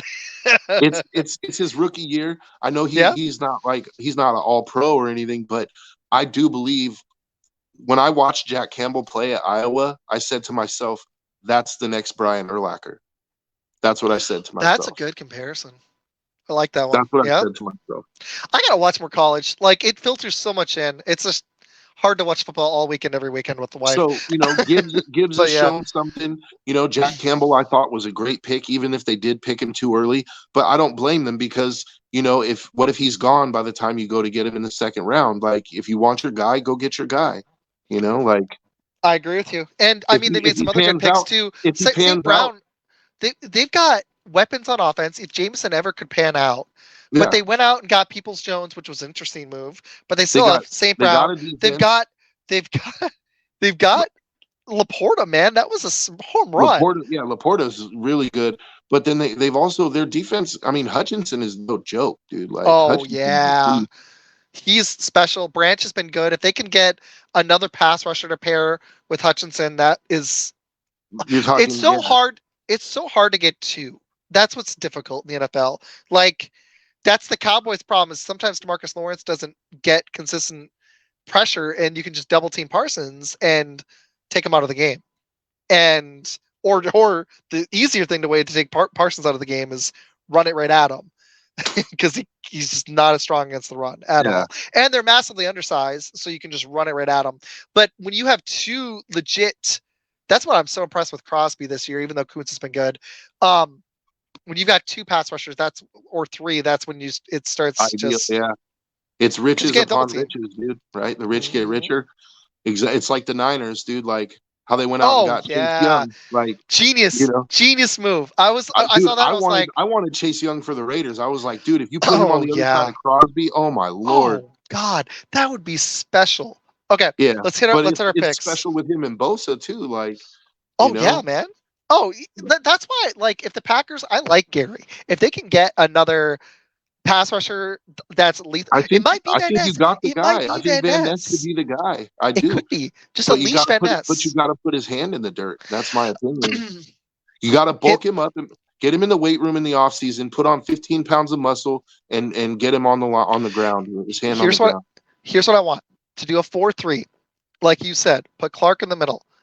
I don't believe in Slayton personally, so I think they need a nose tackle.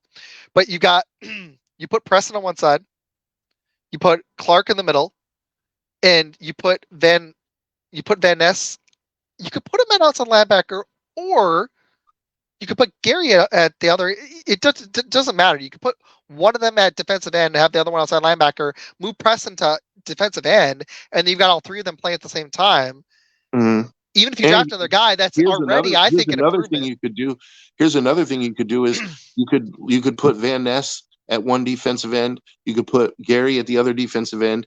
You could put Preston Smith at outside linebacker, or you could do, like you said, put Preston on the line. But here's the other thing you could do is you can swap those guys out. Interchangeable.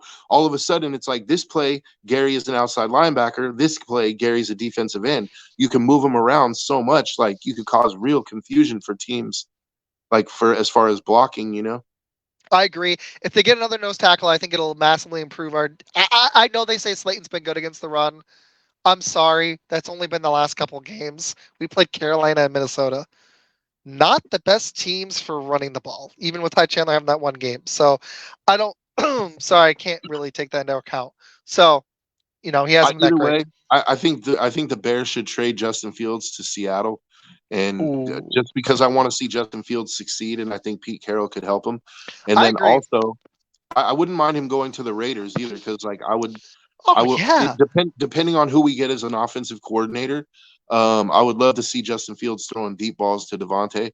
But you should get him a great tight end, an athletic young one. That's if we don't draft a quarterback. But if we draft a quarterback, I want Penix. Like if they don't draft a quarterback, if they trade for Fields, the smartest thing they could do is keep their weapons, don't give up on Devontae, keep Jacoby Myers, and get him a tight end, because Kmet helped Fields start to look a little bit better this year. Well, Myers is actually a good tight end. He just got hurt in towards the end. Oh yeah, you're right. I was thinking of the receiver. You're right. Michael Mayer. We have Michael Mayer. I forgot about Mayer. You're right. I forgot about Mayer. Mayer is turning into a serviceable guy. Like he reminds me of Zach Miller, the old tight end for the Raiders from about 10 or 12, 15 years ago. He reminds me of Zach Miller. Yeah, Zach dude. Miller. Zach Miller I played fantasy for 25 years. I remember Zach Miller. He was a tight end, had like 100 catches. Like he was Zach Miller was a boss. Like I think Mayer could be like that. He's a rookie. He's very few tight ends come into the league and light it up their first year. Laporta is kind of an outlier. It's a harder position to dominate early than even receiver is now. That's why Laporta being good this early, I'm like, shit, Detroit might have. Shots agrees. Van Ness with his hand in the dirt, magical. He never started in Iowa, but led them with sacks with 8.5 when he came out. So I'm saying, put his hand in the dirt. I don't know if he's messaged you, but Shots was really excited for this episode because he saw you on Frozen Tundra. He's like, that dude knows his stuff. So yeah. I'm a fan of the game, man. I love the Raiders more. There's no other team for me, but I'm a fan of the game and a student of the game. I love to watch. And Seattle also has Noah Fant. They do. You're giving him a tight end. You're giving him a receiving core. All they need to fix is the running back situation. Noah Fant's not bad. I would, if they really do Fields, I would go get another tight end. I'd upgrade tight end. I think if you want Fields to be special and get the best out of him, give him every weapon possible. Go get another running back, because I don't believe in Kenneth Walker or Charbonnet yet. I'm sorry. I saw nothing this year to prove different at all. Seriously, they were terrible. Maybe I'm wrong and then one of them pans out next year, but I don't think so, because like you said, Pete Carroll wants to run the ball. So I would go get if they go get a tight end and a running back with those weapons on that offense, and they keep shoring up that D. Pete Carroll also likes mobile quarterbacks. He likes to run the ball, and he likes mobile quarterbacks. Exactly. So Justin Fields fits the bill. To me, I like it. I think, I think Gino's proven that he's not it this year. Well, but Gino never was. Like Gino had, so that makes you have to question, why did Gino have the season he had last year? And even this year, I mean, he's not terrible. It's been okay. It's just you're comparing this season to last season. Last season for Gino was his absolute ceiling. Like it was like the best you're ever going to see Geno Smith play, right? So this year, of course, he's going to kind of take a step back, But I like just Josh Jacobs too. Josh Jacobs was the rushing champ. Came into training camp late. Yeah, It's just, Yeah. but even if he had a full training camp, I don't think Josh Jacobs would have been able to repeat the season he had last year. It's No. just hard. It's hard to do that, to play at that level season after season. That's what I makes think, Tyreek Hill so impressive. Like he's done yeah, that the yeah, last 2 years in Miami. but he's almost like a cheat code though. He has an advantage over everyone on the field because he's just so fast. Like his fast twitch. I was talking about Watson earlier, right? Like how his fast twitch, it causes the defenders to have to pause for that fraction of a second to react, right? Like with Hill, it even multiplies that. Like Oh he's yeah. as soon as he gets the ball in his hands, he's so quick with that first move that he's by you. And it's like I saw you're not TikTok. catching him from I behind, saw dude. Like, TikTok, and he was like, the guy was like, "I'm ready." It's this joke one, and he was like already catching a touchdown. The guy hadn't looked, and it's yeah, true though. it's like the ball snapped and he's already by me. Like that's what I'm And then it saying. He's like happens a cheat again. code. It was funny. When you have It cracked me up. that kind of speed and you can catch, I mean, Tyreek is playing the game on easy mode, dude. Pretty Yeah. much. Like it's it's not even so much that he's that great of a player. It's just he has an advantage that is so his advantage is so much greater over the people he's playing against. And don't get me wrong, I'm not saying he's not a great player, but I'm saying that he's not Jerry Rice. Like he is not Randy Moss. Like he's not Calvin Johnson. He's not in that level of talent. It's his speed is such a weapon. His speed is such an advantage over anybody that he's playing against that if he has even decent hands, he's going to be a 1,500-yard And receiver. he Like, actually cares with his route running, so and he's got a decent enough quarterback now. Like he with Mahomes, it was the same thing, but it's even gotten better because Tua's like, oh, I'm going to use this guy because he's consistently open, even though he's tiny, and I'm just going to feed him smartly because it's benefited, right, but you know, why is he both of them. consistently open? It's because he runs like a 4.240. Like Even at age 29, he hasn't like I don't think he's lost even half he a hasn't twitch. lost even a half a step, dude. Like Like he's if he continues this the way he we works played out, them. he's We gonna played be them this year, and he scored a touchdown on us. That he caught the ball in the middle of the field, and he made one twitch, and he was just to the house, and nobody was like when he made the twitch, the Raiders just gave up. They were like, "Yeah, we're not yeah, catching him, dude." dude, have fun. I mean, that's Next why play, people started playing such deep defense on the Chiefs because they were like, you we can't got burn us if we're yeah, 30 yards back. They just started exactly. doing it, and then it forced the Chiefs to play a different way with Tyreek and Kelsey. I kind of still wish he was still there, but it has unlocked a new level of Tyreek, him being in Miami, which has been kind of fun to watch. So, Yeah, you ready to hit the rest of these picks? yeah. Let's finish up the picks. And then I got We're some already playoff almost stuff. at 2 hours, man. I know I didn't mean to go this long, but I've been having fun, No, man. that's You've been we're having cooking. fun, man. Okay, so we got. All right, hold on. Okay, we took New England. Oh, this one sucks. Atlanta, New Orleans. I'm thinking New Orleans only because it's in New Orleans. Atlanta's terrible on the road. Atlanta's terrible. Period. God, I they just suck. their This quarterback coach, situation is terrible. get They up. have they Ritter's and they man. shouldn't suck with the weapons they have. They shouldn't No, suck. they should. Even with Algiers, your second running back, he could be the first on a lot of teams. With Bijan Robinson, dude, like this guy's a weapon, in my opinion. Unless I'm wrong, I could be. I've seen enough flashes this year, though. If they were using them effectively, I think Arthur Smith I needs think to their like the problem is fact they haven't quarterback even play. decided.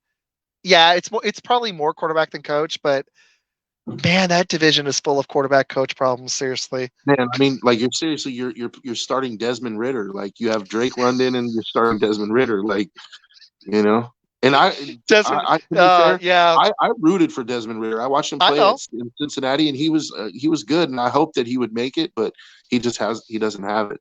It just doesn't I'm have with it. Shots. I think New Orleans, he doesn't have it. I don't think he gets Yeah, another starting job. No I way. take New Orleans. Tampa Bay, Carolina. I think Tampa's got everything to play for. Carolina, it doesn't matter. They don't have their pick, but I'm going Tampa.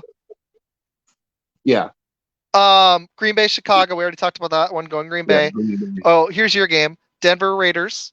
I'm gonna go Las Vegas. Yeah, I'm gonna go Raiders because I think they're pissed off after last week, and Oh yeah. I think 8-9 looks better than 7-10. I think they're gonna have Stidham's gonna have a rough day with Max Crosby, dude. Oh yeah, I think he's gonna get wrecked, and I don't think Denver can make the playoffs. Vegas, baby, that's what Shot says. I'm a little concerned about this one because they look so bad, but I can't pick New York. I'm gonna go Philly. Um, The Giants in Philly. it's in New York.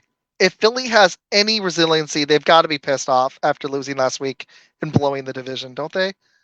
I don't know if they do I though. I just don't I'm know. not picking this close to the playoffs. I'm not picking against Philly. Like No, I I'm think gonna pick Philly's Philly. gonna win the last game, but then when they get into the playoffs, it's a different story. I think they're one and done. I agree. Seattle, Arizona. This was actually tough because Arizona's been frisky, but I was thinking I think Seattle. Seattle. I think Seattle because they're still aren't they still? Oh, they lost to the Steelers, so they might not be competing for a wild card spot anymore, huh? No, they still have a chance. Let me get the scenario. Hold on. Dang it! Did I go off my page? Nope. Here it is. Okay. So Seattle can make the playoffs. They have to win, and Green Bay has to lose, or some stupid ties. So basically, they have to win, and we have to lose. Green Bay.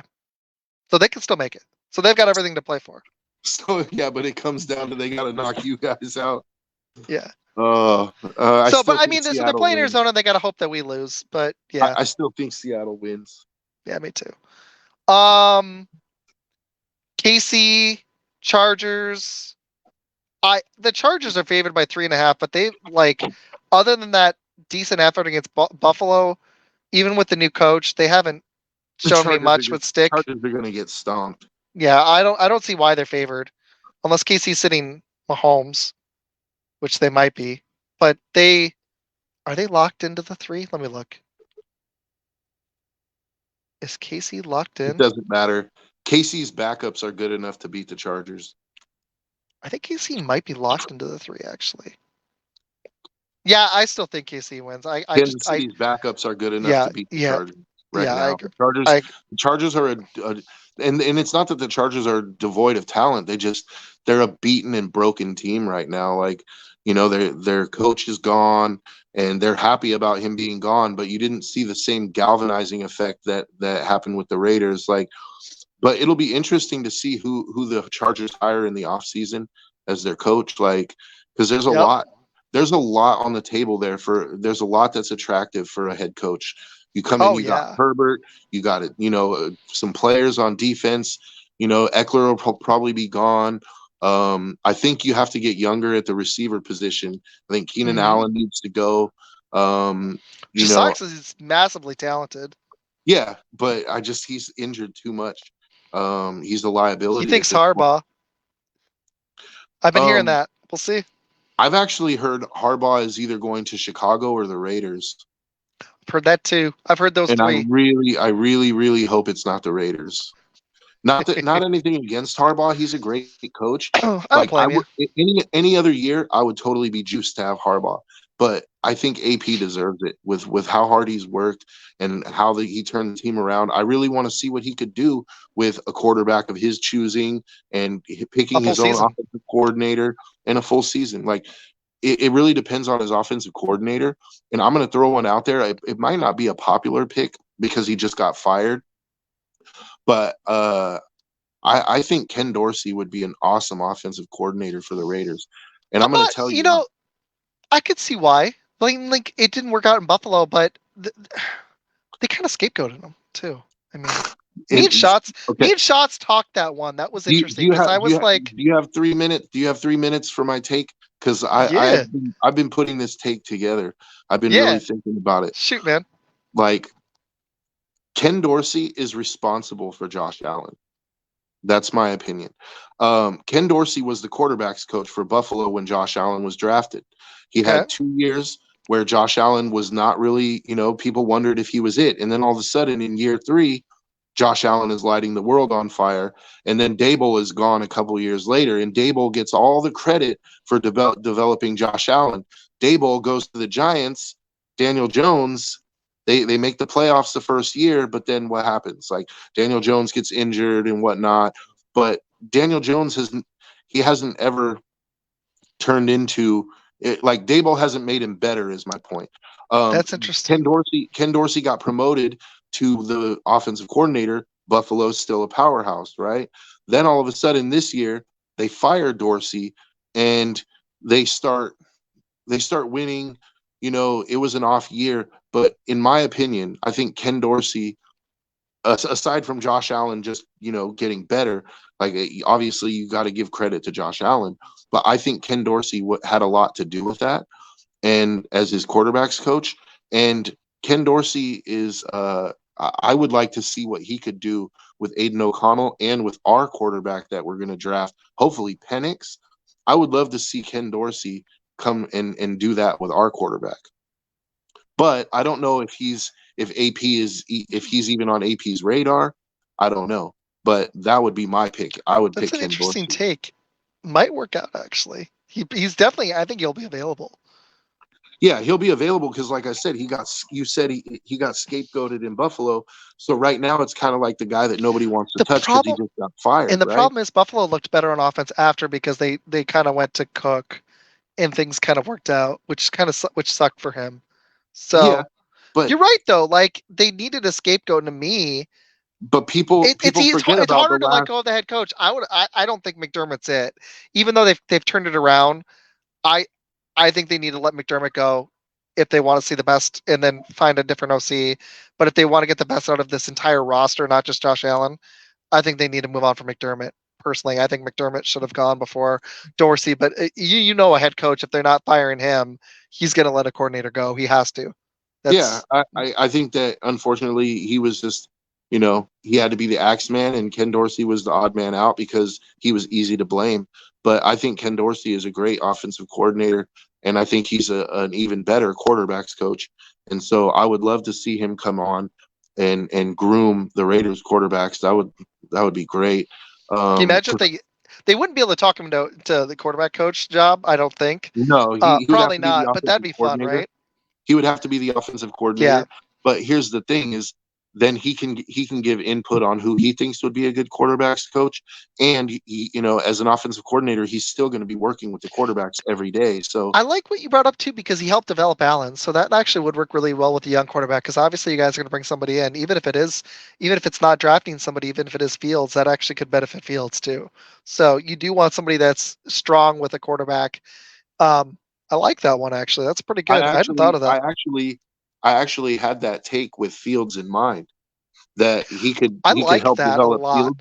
But then I especially thought if about, especially if Mayer comes back. I don't know what you yeah, guys can do at running back if you're going to stick with. Um, I don't think Jacobs will be back, but if you guys stick with dude, his name's is it White? White, I right? think Your I think backup? Zamir White, yeah, Yeah, Zamir came on at the end of the season, but he's no Josh Jacobs. no. And I I don't know think what you're gonna do Jacob with running back, but I think Jacobs is going to stay if AP stays. And I think Jacobs will I take a could see team that. friendly deal if That'd be AP great. stays.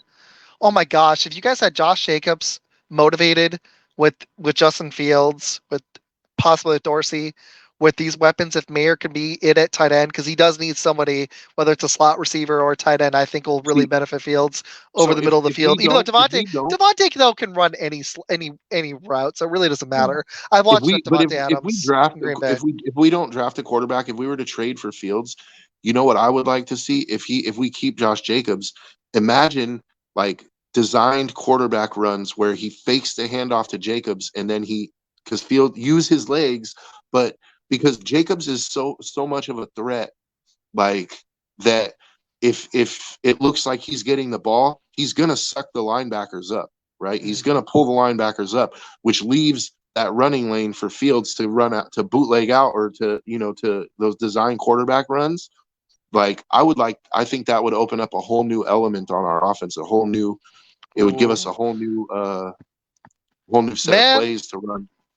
this has been a lot of fun. This is I love when I've got like a script and I haven't even gone to like we've talked a lot of Packers Raiders, but I haven't even actually asked you my Raiders questions, but we've talked so much Raiders and Packers. It's been I didn't even send all of it to you. I had like 11 things to talk about, but like I did with Millie Goats, we just went off tangent. It's been fun. Okay. I got Sometimes it's 3 more more fun that games, way, man. and It's then we're gonna. more authentic. Yeah, you just tangent. I think it's better. Okay, this one's hard because John said it way earlier.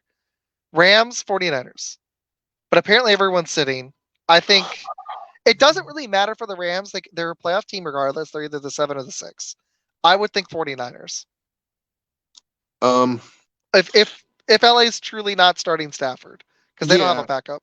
yeah. If they're not starting Stafford, then they just don't have the horses to compete with the Niners. Even their backups, like, Their and especially if they're starters. both playing backups, like So that's kind of the toilet bowl game for the week. Like that nobody. that would suck. I gotta say, I want to talk a tiny bit more playoffs, even though we're almost at 2 hours. Because the last two I think are easy. Dallas, and then I've got Buffalo beating Miami. Yeah, I've got Buffalo beating Miami too. Um, the Rams are my one team in the NFC. I'm Yeah, not hey, saying I pick that's them. I'm true. not saying I pick them. I forgot that Darnold backs is the backup quarterback. I would take the Niners too because Yeah. Oh yeah, for Darnold sure. is way he's a re see Darnold unfortunately falls into that position where he's not ever going to be a great starter, but he's Mm. too good to be a backup. Like he's a really really really good backup. Like And I it's would perfect for love to them. have Sam Darnold as my backup, Oh dude. Like yeah, especially with with all them of his with if starting Purdy gets hurt. experience. With those Yeah, because of weapons, he all can that come in. starting experience Oh yeah. and with the weapons, like, yeah, Darnold is the Niners have an embarrassment of riches.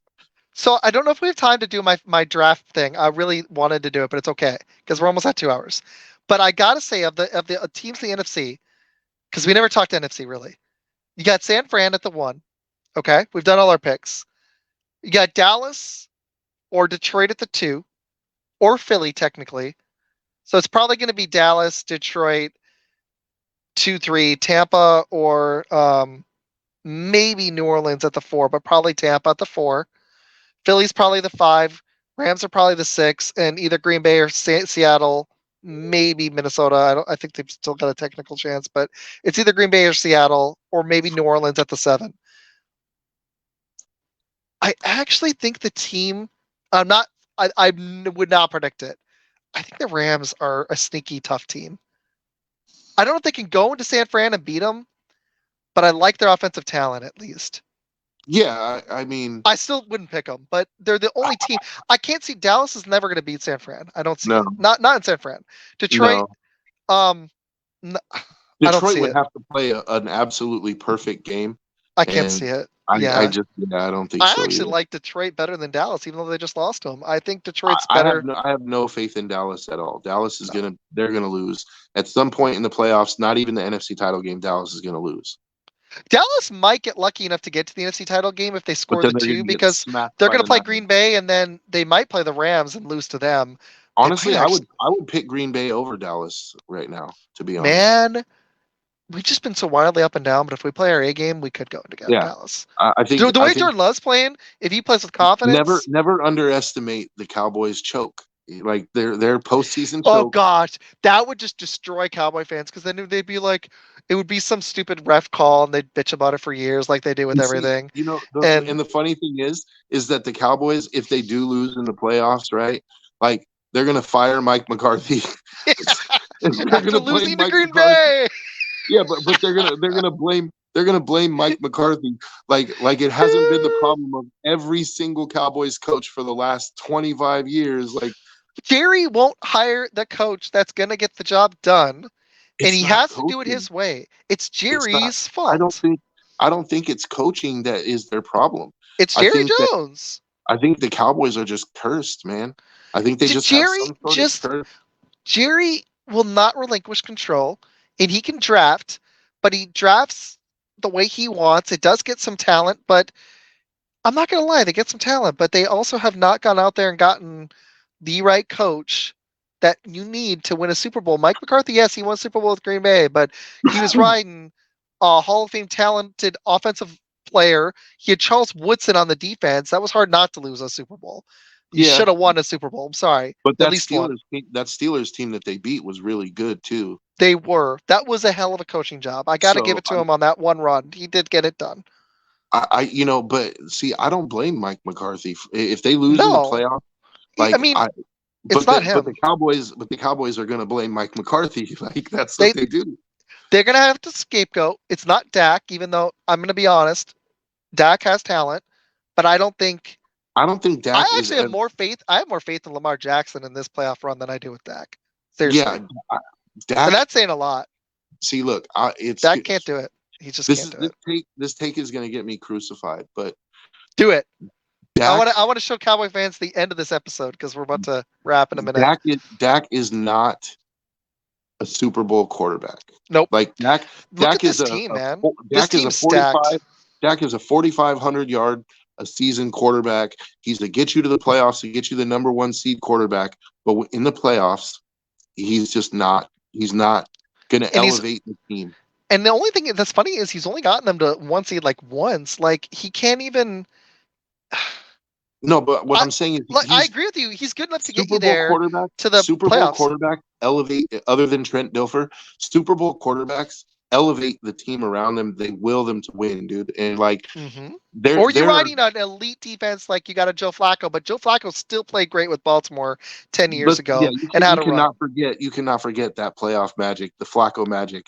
And That was Anquan Bolden just and light Anquan it up. Bolden, that Baltimore defense was great, but we got to be honest. Like, there's Joe Flacco earned that Super Bowl. He elevated the team around him, and he won a Super Bowl. Shots I going also for you. who was an owner who ruled his team with a tighter fist? Al Davis, hands down.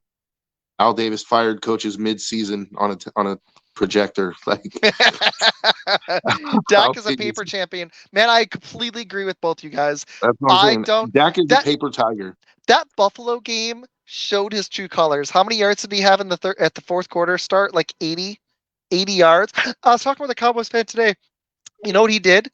He's a smart dude too, but he just can't see past his team. He blamed the coaching. I'm like, dude, no. Like, I mean, you can blame a little bit on the coaching, like a percentage, but this guy, like, you have to show up. It's part of it is Dak, but I'm just being honest with you. Like, I believe curses exist, and I believe the Cowboys are cursed. Do you think though it's partly Jerry Jones' fault? Because I was going to give culpability to somebody. I'm going to blame. I mean, Dak's just the next quarterback. Romo, I actually think had more talent. I think Romo was better. I actually think it's funny he said Romo. Romo didn't have the defense or the offensive. Romo didn't have the offensive line that Dak has had most of his career, or even close to this defensive talent, or CeeDee Lamb. Jerry is more to blame than anyone else. But Dak is partly to blame, I think. Because I just think Dak is not. Dak has benefited from Ezekiel Elliott for most of his career, and then now he's got CeeDee Lamb. He's got Pollard is awesome. Like, he's got great players around him, and he's had an elite offensive line. Micah Parsons, and yet Trayvon Diggs, and now Darren Bland. Like, nowhere. And yet they still can't get it done. So that begs the question: who's to blame? You have to blame somebody. It's got to be Dak. Yeah, I agree. And I was asking, I was like, dude, if they go pay this guy $60 million, they're gonna. I think they're gonna struggle to make the playoffs. Seriously, because he's up for a new deal soon, and if he wants to have any chance at ever getting a Super Bowl, he needs to take a pay cut. Not even what he's getting paid now, even with the salary cap going up, and he's not going to do that. He's not smart enough. Tom Brady won Super Bowls because he sacrificed money because it's a salary cap league. You can't get paid 50, 60 million and win a Super Bowl. No one's done it. Like, even Mahomes took a pay, even it was a long deal. He took a pay cut. Got to do it. It's just unfortunately, that's just the way it is. Like, unless you're that guy, you have to be that guy. It's not just Dak, though, because Jerry is going to happily hand him that contract. Yes, he is. Oh, absolutely. And that's Jerry's going to give it to him gladly, and then they're going to win one playoff game. That's why the Cowboys will not win a Super Bowl. It's going to be great. I love it because they might shock everybody and get to the conference championship this year because it's a weak NFC. Maybe there's a scenario they could play Green Bay, win because our defense is trash, and then they would get. Actually, I don't think it's going to happen anyways. Then they're going to probably get Detroit or the Rams, I would No, the Rams. honestly, The Rams in the 6. They'll get Philly. The I would problem like to is see him get if they Philly. get Philly, Philly sucks, man. I actually think I'd pick Dallas. Not me. I would pick Philly's Philly. just looks so bad right now. Yeah, but In the against second round, Dallas in the playoffs, man, I'm telling you. you might be right. That's a tough one. But I'm almost done they right now. ain't going to a Super Bowl though. No way.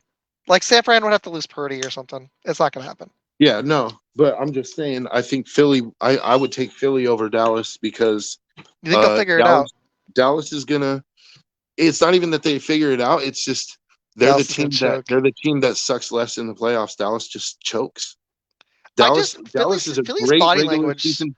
Dallas is a great regular season team, but they're a terrible playoff team. They are. They played so And bad that's last just year and the year that's before. just. I just worry if there's this Philly team. Something smells like funny. But you know what? Sometimes I'm not saying that this is this case, but sometimes a team limps their way into the playoffs and then they find their second wind. And Philly True. certainly has enough talent to do that. Oh yeah, especially with So Swift. If they can get him unleashed, they got AJ Brown, they got Devonta Smith, they've got Goddard back on offense. If they can just, the right, defense can just like piecemeal it together a little bit, and yeah, just double CD Lamb. Because that's what I'm seriously, saying. Dallas on offense. I was talking with the Cowboys guy today, and then I've got a shots comment, and then whatever else you got. I'm we're 2 hours. Actually, I feel bad yeah, keeping you for so long. I'm pretty much done. We'll have to do this again. Yeah. They have played a weaker schedule. And honestly, they've actually, even though I like Pollard, they've really struggled without a Zeke presence, even though he was slowing down last year. They need a guy to run it up the middle Yeah, and soften that D because Pollard's they need a better as a battering complementary. ram They need a because battering ram. Pollard is a finesse back, and Yes. but I really like Pollard. I think I he's miss him very as a returner explosive. too. When he was returning last year for them, he was explosive. Yeah, but he's a finesse back. He's Yeah. he's not a battering ram. They need a battering ram. They need somebody that can go and get nasty between the guard and tackle. Yeah. Man, I've had a lot of fun. I'm gonna try to make it on Frozen Tundra this week. I haven't been feeling great, and my wife hasn't, but I'm gonna try to make it on Frozen Tundra. But um, I'm gonna start a group chat with me and you and Shots, and I think we need to do a show soon. The three of us. I think that'd be a lot of fun. We're trying to Yeah. find a fourth dude. He wants to have. He's got a cool idea. I'll spin by you. But the three of us need to do a show soon. Maybe for a playoff preview. That'd be fun. Yeah. Honestly, if you're looking for a fourth dude, you should bring Packer owner Nick on, dude. Nick is fun, man. Nick is fun, dude. I'm telling you, every great show needs a heel. You got to have a heel. Nick will be the heel. He has no problem being the heel, dude.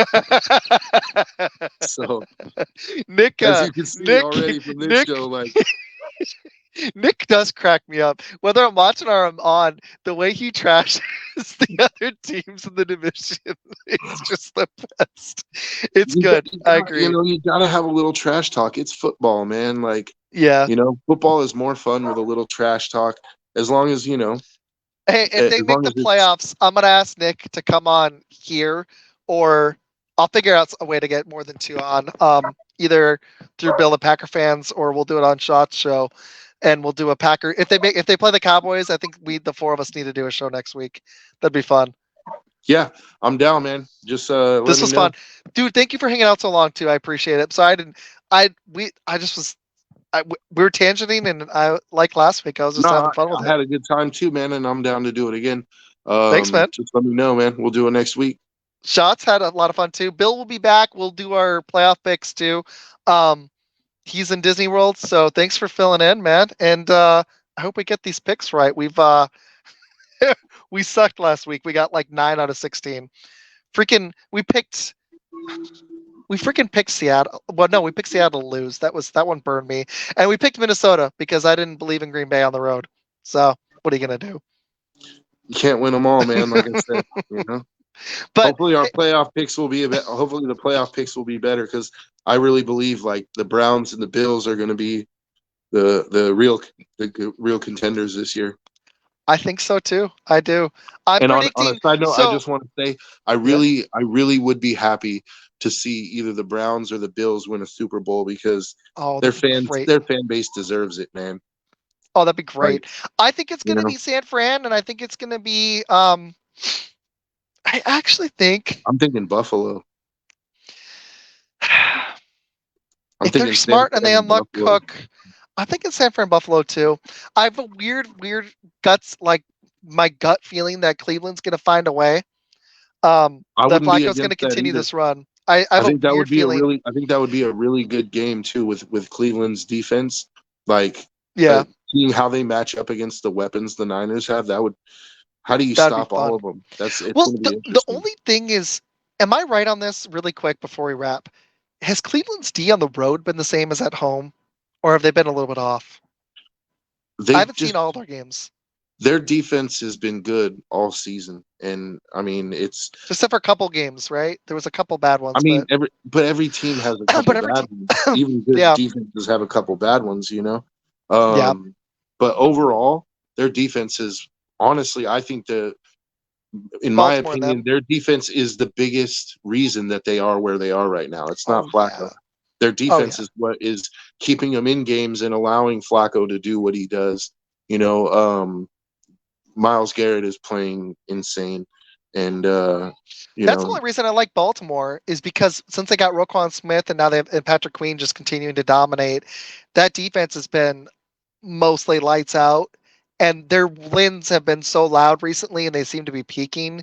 Maybe they just find a way and get it done. I don't see you, any other team you other know, than those three, though. I can't see Houston's too young. I can't see KC figure or Miami. I could see Um, Houston possibly winning a playoff game. It's just yeah. against who? It's Well, just against who? Like, they. because they're not going to beat Baltimore. They're not going to beat. I don't think they could beat Buffalo, but they wouldn't have to Oh, play Buffalo until like oh. later on. Actually, they could if They could beat the Buffalo Jag. lost. No, Cleveland's locked into the 5. But if Houston wins, I don't know if they can climb all the way to 6. But if they did, they would play KC. And even though KC's D has been mostly good, that wouldn't be Yeah, the most shocking thing if Houston went into KC and beat them. I think that's like kind of That's what they would need. Because the otherwise, only they're going to be teams the I could two. see Otherwise, them they're going to play Buffalo, and I don't think they're right. going to go See, to Buffalo. the only teams that I could see them beating though is like I could see them possibly beating the Chiefs, or I could see them beating the Jags. Like, you The know, problem is they're not the Jags. well, the Hold on. Jags would take the division, right? Wait. If Houston No, because Cleveland's locked into the 5. So if No, but Houston won the yeah, division, they would play Cleveland in Houston, and I can't see them winning that either. no, So they if can't play Jacksonville, I don't but think. Houston could get won't Houston get a wild card at 7 if Yeah, then they'd play the 2, which would either be Miami or Buffalo. the Miami game would be interesting, Miami, but you're right. Nah, I can't see Buffalo Buffalo, would beat especially them. with that weather. Yeah, yeah, They it's can't run the hard to ball play. either. It's hard to They have to play. sling it. They're not a Yeah, running team, no, unfortunately. and you got to sling the ball in the cold like that and possibly That's snow. why. That's one of the reasons I think the Packers in the cold in January have weirdly been trash because they can't. They can't. We haven't been amazing at running the ball recently, and we get off physical in Green Bay in Lambeau. It hasn't just been in playoff games; it's been in play-in games. But San Mhm. Fran beat us up; they were more physical. Last year, Detroit was more physical with us. It's happened multiple times over the last decade. We had a playoff game in Lambeau in the Frozen Tundra, and it wasn't just because we couldn't run the ball. There's a lot more to it, but we haven't been good in the frigid cold. A lot of it was obviously Rogers, but we had a lot It's of bad games in just January. being out physical, like That does it in the cold. That just it hits your bones a lot worse when I grew up in Michigan. I played football in 5-degree weather. It hurts a lot worse than it does when it's 50. yeah, A lot worse. you know, But hey, man, yeah, thank you for joining. Um, we will chat whether it'll be on here or on Bill the Packer. I'm going to talk to him some more. I want to know what he wants, but on his or on Shots, we're going to do a show very soon. So all right, man. thanks for hopping on, man. Yeah, Shots, take thanks for it easy, sticking dude. for so long. Frozen Thunder guys, thank you for joining. This is going to be the Fun Football Podcast only show of the week. I've been enjoying taking a break, so I'm going to take a break till next week. But dude, good luck with your Raiders this week. I think you guys can handle Denver, and Yeah, I hope Green Bay makes the playoffs, and I hope Houston makes it too. That'd be a lot of fun. Seriously. yeah, And yeah. honestly, We can For talk the about it sake then. of the playoffs, I think I want Buffalo to get the 2 and make this a more fun bracket. I think it'd be more cool if they're the 2 seed. So Yeah, I hope that I happens. agree. I Yeah, just don't believe in Miami. I didn't believe in them with Bradley Chubb. I don't believe in them without him for sure. yeah, So especially without him. unless Tyreek he's gonna have to just They're gonna have to score 40 a game in the playoffs. That's tough to do. yeah, and if not, especially if they're not in Miami where it's gonna be a track meet. You know what I mean? So I hope. I'm hoping that. I, I hope the Rams. I don't know if we're going to. I think we'll get to talk before the playoff games. I hope the Rams pull off an upset, whoever they end up playing. I think that'd be more fun. But if not, if we get a Dallas Detroit rematch in round 2, that'd be fun too. I think Detroit will take them. Yeah, I think Detroit's ready for Dallas at this point. 68 will report this time. Yeah, I think Detroit's gonna put an good old fashioned butt whooping on them. But yeah, I'm gonna go, man. All right. Thanks, man. Yeah, take it easy, Appreciate it. bud. And you guys can check out Fun Football Podcast on X, like I've said, Facebook Live, and I'll be putting this on YouTube and Rumble later. Thanks, guys.